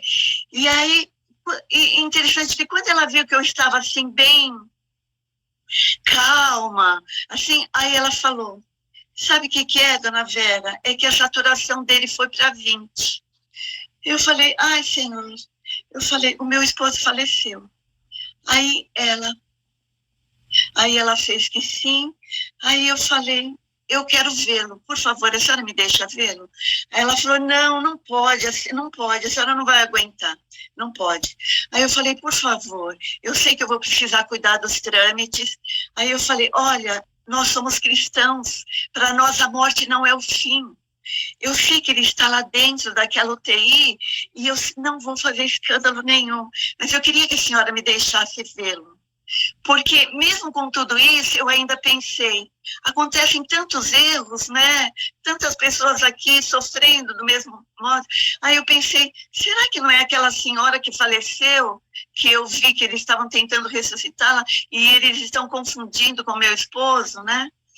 E aí depois eu falei para ela que eu estava calma e assim. Aí ela falou para a assistente social, prepara tudo e deixa ela entrar. Aí, pastor, quando nós entramos, ele estava assim, separado por um biombo. Quando eu olhei naquela maca, que eu vi aquele saco preto, aí que parece que caiu mesmo a ficha. Mas naquele momento, eu falei, Senhor, me sustenta. Eu não aguento, eu não tenho força se o Senhor não me sustentar. Me sustenta. Pastor, de novo. Veio aquele alívio, sabe? Aquele alívio, assim, que eu tive lá quando eu terminei a oração lá fora. Aí a assistente social e a enfermeira falaram assim, posso abrir? Eu falei, pode. Na hora que ela abriu, assim, que eu vi o rosto dele, aqui tinha também uma inscrição, assim, no peito. Ele estava tão sereno, né? Aí eu coloquei a mão na testa dele. Nossa, eu achei assim, porque o meu esposo tinha uma pele assim tão quente, sabe? Quando era frio, assim, que eu, muito frienta que eu sou, ele pegava na minha mão, já aquecia na hora. E olha, ele tinha falecido há pouco tempo e estava tão gelado. Aí a enfermeira tirou minha mão e já passou álcool na minha mão. Aí eu pensei, meu Deus, há 22 horas atrás eu estava abraçada com ele. Agora eu não posso colocar nem a mão na testa dele. Aí o meu gesto naquele momento, eu fui orar. Aí eu fiz uma oração, olha, eu tinha percebido que estávamos em 3 lá naquele momento só. Assistente social, uma enfermeira e eu, né? E aí eu fui orar. E eu lembro naquele momento que eu agradeci a Deus por ter me abençoado, a ter conhecido o amor, porque eu conheci meu esposo, já tinha mais de 40 anos, e eu conheci o amor, um homem que me protegeu, que me amou, e eu falei isso na oração, sabe? E também falei, Senhor, eu não vou nem conversar com ele, nada, porque ele dorme. O que eu sei, Senhor, é que ele vai ressuscitar. O Senhor está voltando e ele vai levantar de novo, Senhor, com um corpo glorioso. E aí ele não vai ter problema da má respiração, ele não vai ter aquelas dores, aquelas pernas inchadas como ele tinha. Aí eu orei assim nesse sentido. Aí eu me lembrei também de orar, aí eu falei, Senhor, por favor, abençoa cada profissional que está aqui, os médicos, os enfermeiros, porque eu me lembrei de que como aquela médica que foi me dar a notícia estava, sabe, sentindo tanto, tão penalizada de me dar a notícia, né? Aí eu falei, Senhor, Senhor, ajude esses médicos, Senhor, porque eles são as suas mãos a nos socorrer. Senhor, dá força para que eles não se contaminem, Senhor. E aí eu também falei, Senhor, e que não se sintam frustrados, porque foi isso que eu senti naquela médica, que eles não se sintam frustrados quando eles não conseguirem trazer ninguém à vida, porque a vida é um dom teu, Senhor. Não deixe. E fiz uma oração nesse sentido, pedi que Deus abençoasse cada um, fortalecesse, não importava o trabalho que faziam, mas quanto eles eram importantes para nós. Aí, quando eu abri o olho, eu não tinha percebido que em volta de mim, eu não sei se todo o pessoal do hospital estava lá, tinha muita gente, eles abriram aqueles biombos e eu não percebi, aquele monte de gente em volta. Aí eu vi duas enfermeiras chegando assim com um gesto de me abraçar. Aí essa médica, que eu entendi que chefiava, né, fez um sinal para que eles ficassem assim, se separassem. Ainda eu pensei, ai, como eu gostaria desse abraço. Aí ela falou, dona Vera, senta aqui um pouquinho que eu preciso falar com a senhora. Aí puxaram uma cadeira lá do lado de fora, onde ficam as enfermeiras, e eu sentei e fiquei aguardando. Quando ela voltou, ela falou, dona Vera, olha para mim. Aí eu olhei, ela, olha, eu mudei toda a roupa, eu passei álcool até no meu rosto, troquei a máscara para vir pedir uma coisa para a senhora. Será que a senhora me permite te dar um abraço? Ai, aí eu falei, Senhor, era tudo que eu queria nesse momento. Aí ela me abraçou. E eu senti que ela era uma pessoa tão grande, sabe? Eu tão pequena, recebendo aquele abraço afetuoso. Então, esse foi o único momento em que eu chorei um pouquinho, assim. Aí ela falou, olha, a senhora percebeu que tinha duas seguranças do meu lado quando eu fui te dar a notícia? Porque quando nós vamos dar notícia para familiares assim, o que eles fazem é querer nos matar, eles nos culpam, falam que nós é que matamos, e a senhora rezou por nós. Aí eu falei, eu só tenho que agradecer a senhora, agradecer o meu esposo. O Senhor permitiu que vocês tratassem, cuidassem dele, e eu só tenho que agradecer. E falei, por favor, a senhora não se frustra de não ter conseguido trazê-lo de volta à vida. Aí ela contou das 3 ressuscitações, né? Que a senhora não se frustre, por favor, porque a nossa vida está nas mãos de Deus, e eu tenho certeza que ele dorme, ele descansa. Aí ela falou, a senhora vai precisar, a senhora já está calma, eu sei, mas é que nós vamos ter que fazer assim, tem uma autópsia falada, que a gente vai precisar que a senhora ajude. Eu falei, estou à disposição. Aí fiquei sentada num outro lugar e aguardando meu irmão chegar, que depois ele me ajudou a cuidar dos trâmites, né? E nesse meio tempo, o hospital ficou vazio, porque tinham dispensado as pessoas, né, que seriam atendidas. E aí eu estava quieta lá no meu canto, mas tranquila, sabe? Eu não estava traumatizada, mas eu estava tranquila. E aquela oração que eu fiz pedindo que o Senhor me sustentasse, naquele dia, no dia seguinte, eu não senti minhas pernas bambearem, nada. E fiquei lá aguardando. Então o pessoal vinha, como eu sou diabética, vinham fazer o dextro, aferir a pressão, vinham verificar se eu estava bem. Eu, por favor, fiquem tranquilos, eu estou bem, sabe? E aí foi essa a primeira parte, assim, sabe, pastor? Pois é, já é impressionante, já é muito rico isso, essa primeira parte.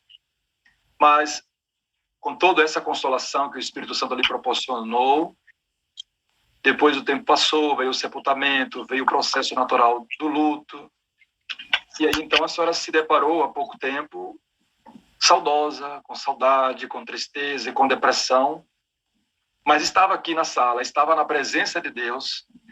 Como é que foi aquele dia e como que a senhora foi acolhida?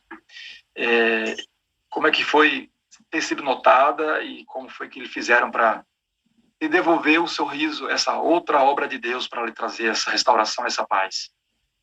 Então, pastor, porque mesmo eu na certeza de que ele descansava no Senhor, porque quando nos casamos, meu esposo não conhecia a igreja, então o Senhor me permitiu levá-lo, ele fumava muito, então ele fez o curso Como Deixar de Fumar em 5 Dias, lá nessa época vivíamos em São Paulo, e a gente participava na Central, na Liberdade, em São Paulo, né? Então tinha aqueles cursos Como Deixar de Fumar, então meu marido participou, e ele tinha fumado há 36 anos já, então ele parou de fumar, depois ele recebeu os estudos, aí em 2013 ele foi batizado na Igreja Central de Guarulhos, e eu também pedi um rebatismo, então nós dois no tanque, o pastor Dario Costa foi o que nos batizou, foi algo maravilhoso. Então, eu sabendo que o Senhor, que meu esposo descansava no Senhor, mas eu vim para casa, então, e justo naquela época, a médica me orientou de que eu tinha feito lá aquele exame dos cotonetes, ela falou, a senhora vai pegar os resultados, mas mesmo assim, faz a quarentena. Então, o meu deu negativo, mas aí eu continuei aqui em casa, os meus familiares queriam vir, a minha mãe, 90 anos, mas eu não sabia se eu ainda podia transmitir. Então, eu tinha muito medo que as pessoas viessem, os que mais eu amava. Já pensou se viesse para cá, me dar atenção e o carinho, e eu passasse para eles uma doença que poderia ser fatal, né? Então, eu aceitei ficar aqui sozinha. Aí, mais ou menos... A senhora se distanciou, não foi? Por essa cautela se distanciou e teve um efeito isso. Veja que a gente não a gente precisa do outro para ser feliz, né? Então, e os irmãos da igreja queriam vir, mas era exatamente o medo que eu tinha de estar passando alguma coisa para eles. E aí... resolvi ficar sozinha e tudo bem, fiquei. Passou um tempo e o Senhor vê como que o nosso Deus tão maravilhoso providencia as coisas. O único abraço que eu tive em mais de 20 dias foi esse abraço dessa médica que o Senhor preparou, porque eu não deixava ninguém chegar perto de mim, eu não sabia se eu era uma bomba distribuindo doença para todo mundo, né?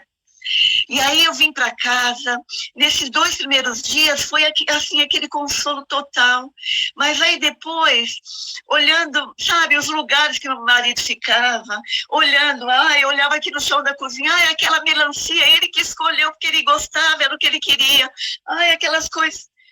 Foi terrível, mas foi passando, né? E aí aquela angústia da falta de ter alguém, de não poder ir à igreja, de não ter o contato físico, aquele abraço, sabe, dos irmãos, aquilo me acabou comigo, sabe? Acabou. Eu ficava fechada aqui dentro de casa, eu orava, todo dia eu clamava, e eu estou aqui sozinha, então eu podia gritar que ninguém da rua ouvia, sabe? E eu chorava e gritava e clamava. Mas aí veio depois a sala, quando a irmã Tomilda passou, né? Mas olha, eu quero falar para os irmãos que nunca faltou o carinho dos meus irmãos, eu fui acolhida, eu recebia muitas mensagens por WhatsApp, em todos os cultos, os irmãos que eu via pelo YouTube me mandavam aquelas mensagens de conforto, de carinho, ninguém me abandonou, é que a situação me forçava a ficar no meu cantinho reservada, né? E aí foi passando. E sempre assim, chorando. E tinha dia que era muito terrível e que nem água descia. A angústia era muito grande e a garganta fechava e nem água descia, sabe? Era muito terrível. E aí, na noite do dia 19 para o dia 20, que foi de um sábado para o domingo, eu me lembro de dia 20 de junho, eu me lembro de ter passado uma noite toda chorando, porque à noite os motoqueiros que entregam pizza ficam buzinando à noite e a gente tinha assim, todo sábado à noite gostávamos de comer pizza, então era uma festa, né? Aí me lembrou muito, aí... Não é o fato da pizza, é o meu marido aqui e a festa que a gente fazia, né? Aí naquela noite tive muita saudade. Quando foi no domingo de manhã, eu ainda estava chorando. Eu tinha assistido o culto, né? Aí na hora da pipoca, todo mundo sorrindo, assim. Hoje eu fico assim meio envergonhada de pensar. Todo mundo sorrindo e eu chorando e eu fiquei reclamando porque o povo estava sorrindo. Não é. Mas aí eu fico pensando como que esse servo de Deus, o pastor Wagner, conseguiu me ouvir chorando e me ver. Tinha uma multidão de janelinhas, era muito naquele domingo de manhã. E eu lembro que eu falei, vocês estão alegres, sorrindo, mas eu não, eu estou triste. Meu esposo faleceu, eu estou sozinha. E ele me viu, eu só sei que, olha, foi assim tão maravilhoso. Ele me deixou falar, eu estava sofrendo, né, muito. E eu chorei muito. E aí eu lembro que eu falava, olha, ele me deixou falar um pouco, fez algumas perguntas, eu acho que contei um pouquinho também do que aconteceu no hospital, né? E eu falava, eu sei que ele está com o Senhor, eu estou conformada do Senhor ter o levado, mas eu estou sofrendo. Olha aqui na cama, o lugar que ele dormia está vazio. Olha ali no computador, o lugar que ele sentava e trabalhava está vazio. Olha ali embaixo da sala, está vazio, ele não está aqui, eu estou sozinha. Eu chorei muito nesse sentido, assim. Nesse dia, irmã Vera, tinha quanto tempo que você estava na sala? Quando o pastor Wagner lhe percebeu? A senhora já estava frequentando a sala havia quanto tempo? Não tinha um mês ainda, não. Ah, ok. Não tinha um mês. Não tinha um mês. Então, a sala era um conforto para mim, assim, sabe? Aí foi quando eu comecei, eu não conhecia a oração do santuário, não conhecia... Aí, sabe, eu necessitava demais, porque já que eu não tinha os irmãos fisicamente, eu sentia o calor aí, né? Aí, quando foi naquele domingo de manhã, o pastor pediu para que eu falasse o telefone, meu telefone, eu falei, aí ele falou, se prepara, que você vai receber muitas mensagens. Mas eu nunca pensei que... Aí ele fez uma oração, todo mundo orou por mim, e eu recebi naquele dia tanta mensagem pelo WhatsApp, muitas pessoas que me telefonaram, eu tive tanta ajuda, mas foi muito, assim, desde coisas práticas, como irmãs me falando, olha, irmã, já que você não pode sair da sua casa agora, muda tal móvel de lugar, faz isso, faz aquilo, para criar um ambiente novo e não lembrar tanto, né? Então... Você fez isso? E fiz, ajudou muito. Aí quando foi naquele domingo à noite, ai meu Deus, eu me apaixonei por aquela psicóloga, a irmã Estela, ela mora no Rio de Janeiro. Não sei se é só no céu que eu vou conhecê-la, mas ela conversou comigo, não como uma psicóloga, como uma cristã. E a gente ficou assim horas conversando também. Aí eu tinha muito problema, eu não conseguia dormir. Depois que meu esposo faleceu, eu precisei tomar uns hipnóticos, né? E só dormia com aquilo ali. Aí, essa amada Estela me ensinou a fazer uns relaxamentos, me relembrou dos 8 remédios naturais de Deus e deu ênfase à respiração, né? E antes de dormir também, como a gente deveria fazer uns exercícios para respirar. Aí ela me contou como que ela faz para relaxar. Aí eu falei, eu quero emprestar o teu leãozinho. Aí eu comecei a fazer mais ou menos como ela. Ficava me imaginando à noite, assim, na Nova Terra, olhando para aquelas campinas verdejantes, para aqueles lugares de flores lindas, para aqueles animais, né, que hoje são ferozes. Aí eu me via deitada no peito daquele leão imenso, sabe? E naquela tranquilidade toda. E ficava assim, nesse exercício mental, e comecei a pegar no sono desde lá. E sabe que desde, eu acho que dia 22 de junho até agora, nunca mais precisei tomar aqueles remédios hipnóticos e tenho dormido bem. Então, pastor, mas aí voltando a falar da oração, foi, olha, uma coisa tão maravilhosa que aconteceu comigo, porque eu senti o meu corpo assim com um calor tão grande, eu senti que eu era queimada mesmo naquele dia de domingo, sabe? Era queimada. E assim, eu tinha sérios problemas, eu tenho até hoje os efeitos da artrite reumatoide, eu tenho as mãos tortas, os meus dedos entortaram, eu fazia tratamentos assim, violentos, e cada exame que eu fazia sempre detectava. E agora, depois disso, já fiz 4 vezes, meu sangue está limpo, não tenho mais reumatismo, e uma porção de outras curas que o Senhor me deu.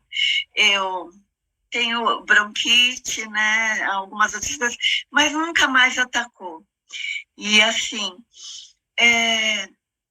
e o que o Senhor fez também para mim naquele dia foi me abençoar, porque eu já nasci no meio evangélico, sabe? Conheço, graças a Deus, que eu fui criada numa outra denominação, com meus pais amando a Deus, nos criaram no temor do Senhor.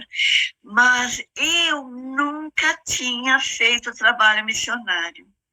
Aqui na região que a gente mora, quando tinha entrega dos livros missionários, a gente até ajudava, às vezes, quando dava certo, comprava alguma caixa de livros para ajudar, mas eu mesma, para pegar um livro e chegar em alguém, entregar, eu tinha um bloqueio tão grande, sabe? Eu achava que eu estava agredindo alguém, de fazer uma timidez tremenda. Então, trabalho missionário assim, quando fazia era muito leve aquela coisa. Aí quando foi naquele domingo que eu recebi aquele monte de, sabe, o dia todo eu fiquei aqui. Assim, quando foi na segunda-feira, eu acordei cedo e depois do nosso culto aqui, da sala 57, eu falei, vou sair. Aí eu fui na minha estante, peguei alguns livros que eu já tinha lido e saí para fazer. Eu falei, eu vou. Sim, orei e com a graça de Deus, sabe aquela timidez toda que tinha? O Senhor me tirou. Aí eu coloquei a minha roupa de caminhada, tudo. Eu aceitei o conselho do pastor Wagner, porque ele falou para mim, irmã, você tem que sair para fazer o trabalho missionário. Irmã, você tem que pegar o seu caderninho de oração. Eu não tinha caderninho de oração. Irmã, você tem que sair. Sabe, esse servo de Deus viu que o único jeito que tem de Deus nos curar, de nos tirar dessa depressão, da perda da nossa, praticamente a nossa metade, né? Seria esse, deixar Jesus viver em nós e sair. Então, naquele dia, eu falei, vou caminhar ali no Rodoanel, o Rodoanel que ainda não está pronto, nessa parte que vem de Arujá, o Rodoanel Norte, né? Que vai ligar aqui até o aeroporto de Cumbica. Então, é um lugar muito gostoso para caminhar ali, vem muita gente, né? Mas aí, naquele dia, eu saí e falei, vai ser com eles, porque tem várias guaritas. A cada 500 metros tem a guarita com guardas, homens, mulheres, né? Acho que cuidando dos materiais para quando voltarem a retomar, né, a construção ali. Aí eu cheguei neles, entregava os livros, conversava, tudo. E olha, foi uma coisa, um gozo, um regozijo como eu nunca tinha sentido na minha vida. Aí peguei gosto. Aí eu falei, agora deixa comigo. Aí eu sempre ia na CPB, lá da Vila Matilde, que é o lugar mais próximo. Pego o ônibus, ia lá. Aí eu comprava assim, o que dava para trazer na condução, né? Às vezes 60 livros, então eu trazia 60, aquele dava para uma semana. Voltava lá, trazia 60. Aí eu comecei a fazer assim, ó, uma dedicatória nos livros assim. Li, gostei, repasso a você. Boa leitura, Vera e o meu telefone. E aí, agora quando eu saio, eu sempre pego a minha sacola, no mínimo 10 livros eu levo. Então, para a pessoa que está sentada ao meu lado no ônibus, ou para as pessoas que me atendem em mercado, na feira, é o que eu tenho aprendido aí na sala, tenho colocado em prática. e a minha vida é só alegria. Aí, pastor, num desses dias que eu estou voltando lá da CPB Vila Matilde, eu pego 3 conduções para ir lá, né? Aí eu estava voltando com a sacola cheia de livros. E também aquelas coisinhas gostosas da Superbom que a gente compra lá, né? Então eu estava carregada, né? E aí eu estava no último ônibus para chegar aqui em casa. E aí faltava, assim, uns 5 pontos para chegar. Aí o motorista parou fora do ponto e eu estava sentado perto da roleta, assim, e as pessoas para trás. Aí uma coisa, porque aqui, não sei se em outros lugares, mas aqui em Guarulhos, a gente fica até acostumada quando a gente entra no ônibus, é tanta gente pedindo, sabe? Tanta gente. Eu já deixava assim várias notinhas de R$2 separadas para ajudar, né? Assim. Aí nesse dia foi o motorista. Aí ele parou e veio até a roleta e começou a falar: olha, gente, eu tenho uma bebê recém-nascida e ela usa um leite especial e o leite dela acabou. Eu não posso voltar para casa sem esse leite. Eu não posso fazer mais vale, eu não tenho mais direito. Tá vendo? Eu não posso tirar. O motorista, que também é cobrador, a gaveta cheia de dinheiro, né, coitado? E ele com aquela necessidade, aí ele falou assim: eu também não posso tirar daqui da gaveta porque eu vou perder o meu emprego. Então, quem pode me ajudar? Olha, eu tenho esse valor. Parece que ele tinha por volta de R$60 e o leite custava 90 e não sei quanto. Por favor, me ajudem, me ajudem. Aí eu vi uma pessoa vindo a R$2, né? Uma outra senhora, porque eu estava aqui, ele estava pertinho de mim, assim, na roleta. Aí eu tirei aqueles R$2 para dar. Aí eu ouvi algo como nunca tinha ouvido na minha vida. Tão emocionante, porque nós falamos tanto em ouvir a voz de Deus, ouvir a voz do Espírito Santo. Eu clamo todo dia para Ele. E eu sei que Ele tem me usado para fazer esse trabalho, sabe? Conheci pessoas que estavam na mesma situação que eu. E que eu também pude levar o conforto e mostrar quem Deus tem sido na minha vida, que eu não estou sozinha. Aí naquele dia que eu estava com R$2 para dar para ele, eu escutei: completa. Aí eu pensei: não. Aí eu pensei, aí de novo, completa, mas suavemente. Aí eu pensei: olha, se eu for dar esse valor que está faltando, com esse valor, eu atendo mais de 30 pessoas levando um livro. Por que eu vou atender uma pessoa só se eu posso 30? Aí fiquei. E aí eu ouvi algo assim tão forte, sabe? Tão poderoso. Falou: completa! Aí eu peguei as 2 notinhas que eu vi que faltavam, e enrolei bem assim na minha mão, discretamente, e abri a mão para ele assim, ele pertinho de mim. Aí ele pegou assim, olhou para mim e falou para as pessoas: eu vou voltar para a direção, senão eu vou chorar. Aí eu entendi que o que ele precisava era aquele valor que estava completo para ele levar para comprar o leitinho da filha dele. Aí, pastor, isso é um pequeno gesto que me mostrou também que eu aceitei o convite de fazer esse trabalho missionário, mas não sou eu que mando, não sou eu. Se ele precisar, eu poderia sim ter ajudado, mas eu falei: não, eu vou economizar para comprar os livros. Mas naquele momento, o que o Espírito Santo queria que eu fizesse era aquilo. Então, eu ajudei, e aí ele voltou para o volante e tudo. Então, isso foi assim, aquele ensinamento prático de que não sou eu mais quem manda em mim. Não sou eu, é Ele que vive em mim. Aí eu senti aquela alegria tão grande de ter o Espírito Santo dentro de mim também. aquela pessoa sozinha, escondida, aqui no fundo, a minha casa é 30 metros do fundo da rua, sozinha aqui, não estou sozinha, e que ninguém está sozinho, é só clamar pelo Espírito Santo, é só aceitar esses conselhos maravilhosos que a gente recebe todo dia, e olha, aí são muitas outras coisas que o Senhor tem me dado a oportunidade de fazer, tipo assim, esvaziando meu guarda-roupa, que nem as irmãs. Cada dia eu aprendo um pouquinho e vou assim, melhorando, mas é muita coisa que precisa melhorar ainda. E aí, pastor, eu tenho tantos amigos hoje, tanta alegria, eu não estou dando conta, sabe, pastor? E aí, como eu coloco aqui no livro o meu telefone também, e algumas pessoas me ligam, me pedindo mais alguma coisa. Então, aí os moderadores que me ligavam, que oravam por mim, para mim, assim, que me mandavam mensagem, foram me mandando links de salas de oração. E aí, eu agora estou envolvida em várias salas de oração, sabe? Terminando aqui, tem uma oração às 9 horas, o culto de oração, no link Manancial.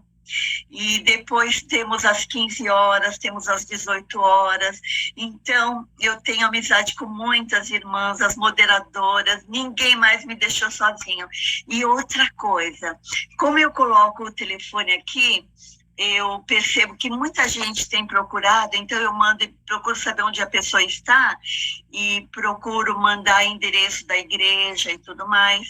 E para aquelas outras pessoas, por exemplo, eu vou fazer alguma compra no shopping, assim, que eu entrego livro, assim, eu pego o telefone da pessoa também. Aí, para eles, eu passo um estudo em áudio. O moderador Carlos Bock, ele tem disponibilizado para a gente vários áudios, livros. Ele é maravilhoso nessa parte de trabalho missionário, assim. Então, ele tem um curso, esse primeiro curso que leva a pessoa a conhecer, né? Então, eu passo para as pessoas, tem os números, então elas ouvem esse áudio e ele leva a Bíblia e aí as pessoas voltam a falar, então eu convido, não só porque eu moro longe da Igreja Central de Guarulhos, mas aí as pessoas estão tendo outros endereços aqui de perto e elas estão procurando sim a Jesus.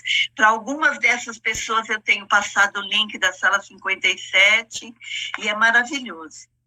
E aí, pastor, nesses grupos... Ai, é tanta coisa. Estou eufórica, porque é muita bênção, muita.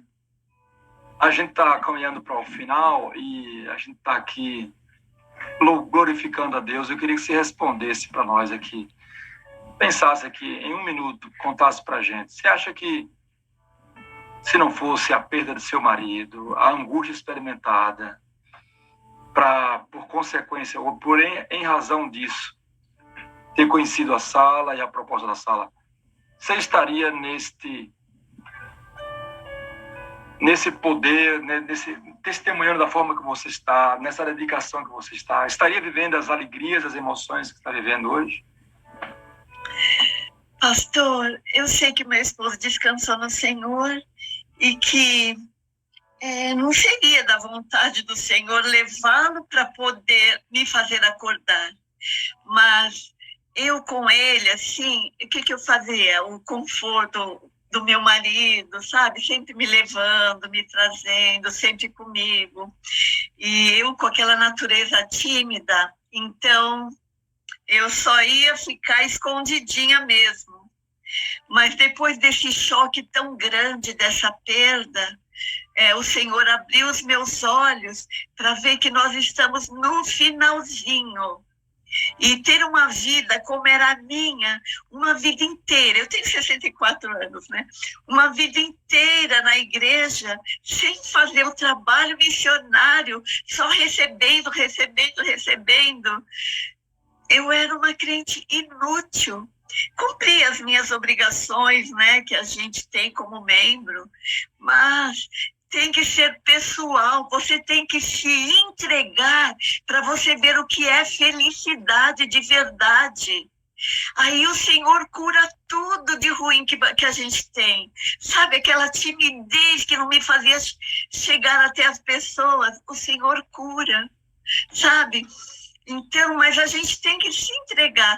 E o Senhor me abençoou, porque eu hoje sinto a dor de das pessoas. Eu conheci uma mulher que estava em depressão, que ela mora aqui no bairro, que o marido dela está sepultado pertinho do meu, no cemitério aqui perto. E aí me falaram, eu fui comprar verdura na vendinha da amiga dela, aí ela me falou, ai, tal pessoa está morrendo. Eu falei, quero vê-la. Aí fui visitá-la e comecei a falar de Jesus para ela também. Ela está mais alegre. E então são pessoas que passam pela mesma situação da gente e só vai... Olha, gente, você só vai sarar. Sabe quem passou por essa angústia que eu passei, de ver o seu querido sepultado, de levá-lo lá? Você só vai sarar. Você só vai conseguir respirar, sorrir de novo e ter alegria se você deixar o Espírito Santo trabalhar em você. Aí, se você aceitar esse conselho que nos é dado todo dia, vai desaguar, vai desaguar. Aí você, como eu, pode dizer, mas eu não sei fazer nada, eu sou tímida, eu não gosto disso, eu não gosto daquilo. Gente, nós estamos no finalzinho dos tempos, nós não somos nada. Quando eu vejo, eu lembro daquele saco preto, onde ele estava, que foi pela última vez que eu o vi. Eu sempre guardava um terninho, porque eu pensava, se ele falecer antes que eu, ah lá, ele tem o terninho bonitinho, né? Nenhuma roupa pôde vestir, teve que sair naquele saco preto e ser sepultado daquele jeito. Estávamos em 5 pessoas só no sepultamento dele. Irmãos, nós não somos nada nesse mundo. Nosso corpo, tudo que somos, tudo que temos, não tem valor nenhum, irmãos. Vamos abrir os nossos olhos. Tem muita gente precisando ouvir falar de Jesus. Pessoas da nossa família, pessoas... Olha, é tanta gente. E as pessoas, pastor, elas passam a confiar tanto na gente que nós somos amigos. Outro dia teve uma mulher que falou, olha, eu tenho um dinheiro para depositar na poupança, mas eu não queria que tal pessoa visse. Você não me deixa depositar na sua poupança, depois você me devolve? Eu falei, não, eu não te conheço, não é assim. De tanto que eles passam a confiar na gente, sabe? E nos tratam melhores do que os parentes dele. Então, é isso, eu aceitei o conselho, recebi essa multidão de bênçãos. Agora eu sou intercessora pela graça de Deus, oro pelos nossos irmãos. As irmãs voltam e falam, então pessoa melhorou, meu marido voltou para casa, me ajudou porque você orou. Eu falo, não, irmã, é porque você foi lá no pé da sua cama, se ajoelhou e orou. Eu só estava junto, é você, irmã, que orou. Então, sabe, tem sido coisas muito maravilhosas na minha vida, pastor. Vamos repetir a célebre declaração do pastor Edmir. Há certas coisas nesta vida que elas têm que acontecer, porque se elas não acontecerem, outras não acontecerão. Irmã Verinha, foi maravilhosa a história de Deus na sua vida, como Deus usou as pessoas, como Deus nos ensinou tantas coisas, desde a atitude da irmã Atomilda, até a ação do pastor Wagner, dos moderadores, sensibilidade, empatia, interesse pelos outros e disposição de estar nas mãos de Deus, de ser instrumento de Deus. Isso é o segredo para nós ganharmos os corações das pessoas. E se alguém disser que não sabe, agora o testemunho da irmã Vera já nos revela que não tem problema. Deus ensina quem não sabe. Minha irmã Rosiane Valença, tem coisas na vida que tem que acontecer, não é mesmo, querida? Se não acontecer, outras não acontecerão. Foi muito bom, já são 8h01. Nossa, manhã foi abençoada pela mensagem que ouvimos, por tudo que tivemos aqui, por seu testemunho, Verinha. E nós só temos que louvar a Deus, agradecer. Quero lhe dizer 4 coisas. Se não pude dizer antes, agora tenho que dizer: eu amo você. Eu Você, também amo o Senhor, é a pastor. parte visível de Deus. Eu acredito mais em Deus porque você existe. E eu preciso sim de você para ser feliz. Que Deus continue te usando, continue Eu quero falar também essas 4. Fale. Eu amo vocês. Preciso de cada um de vocês para ser feliz. Eu creio mais em Deus porque vocês existem. Faltou uma, né? Faltou uma. Faltou só emocionar. Você Bom, apoia.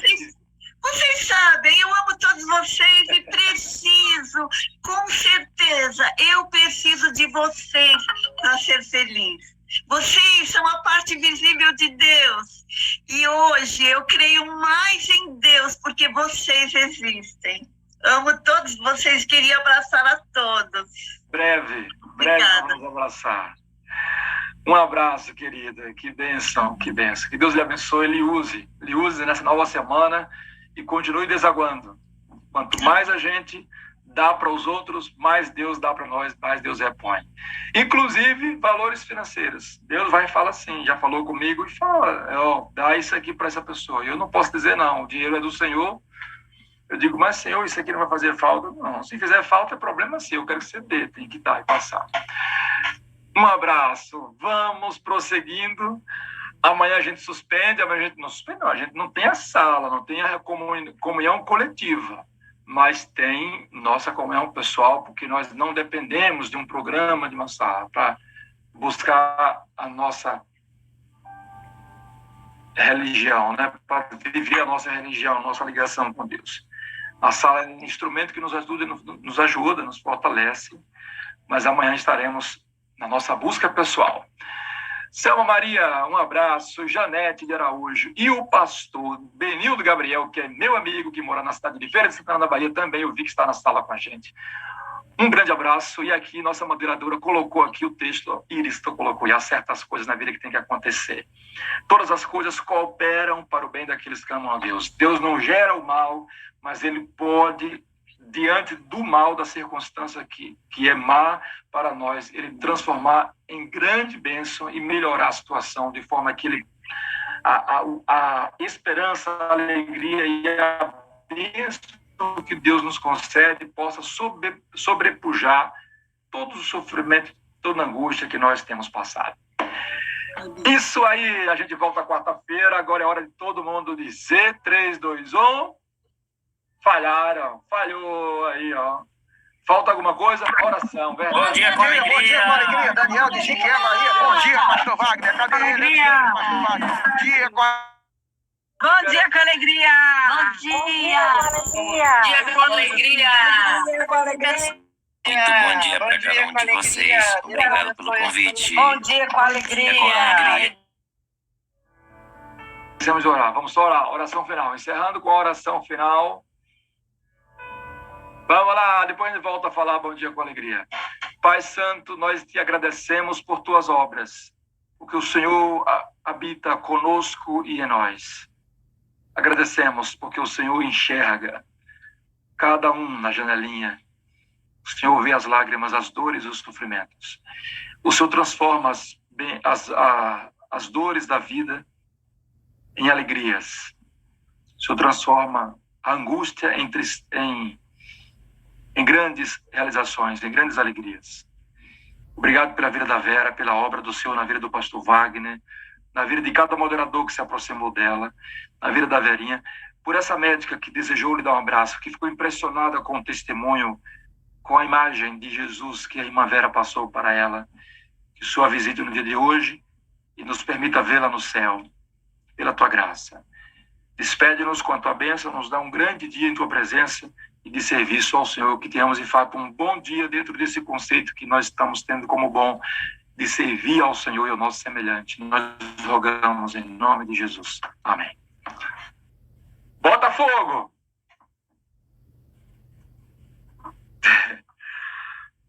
Bom dia com alegria. Bom dia. Bom dia, Verinha. Minha querida. Vocês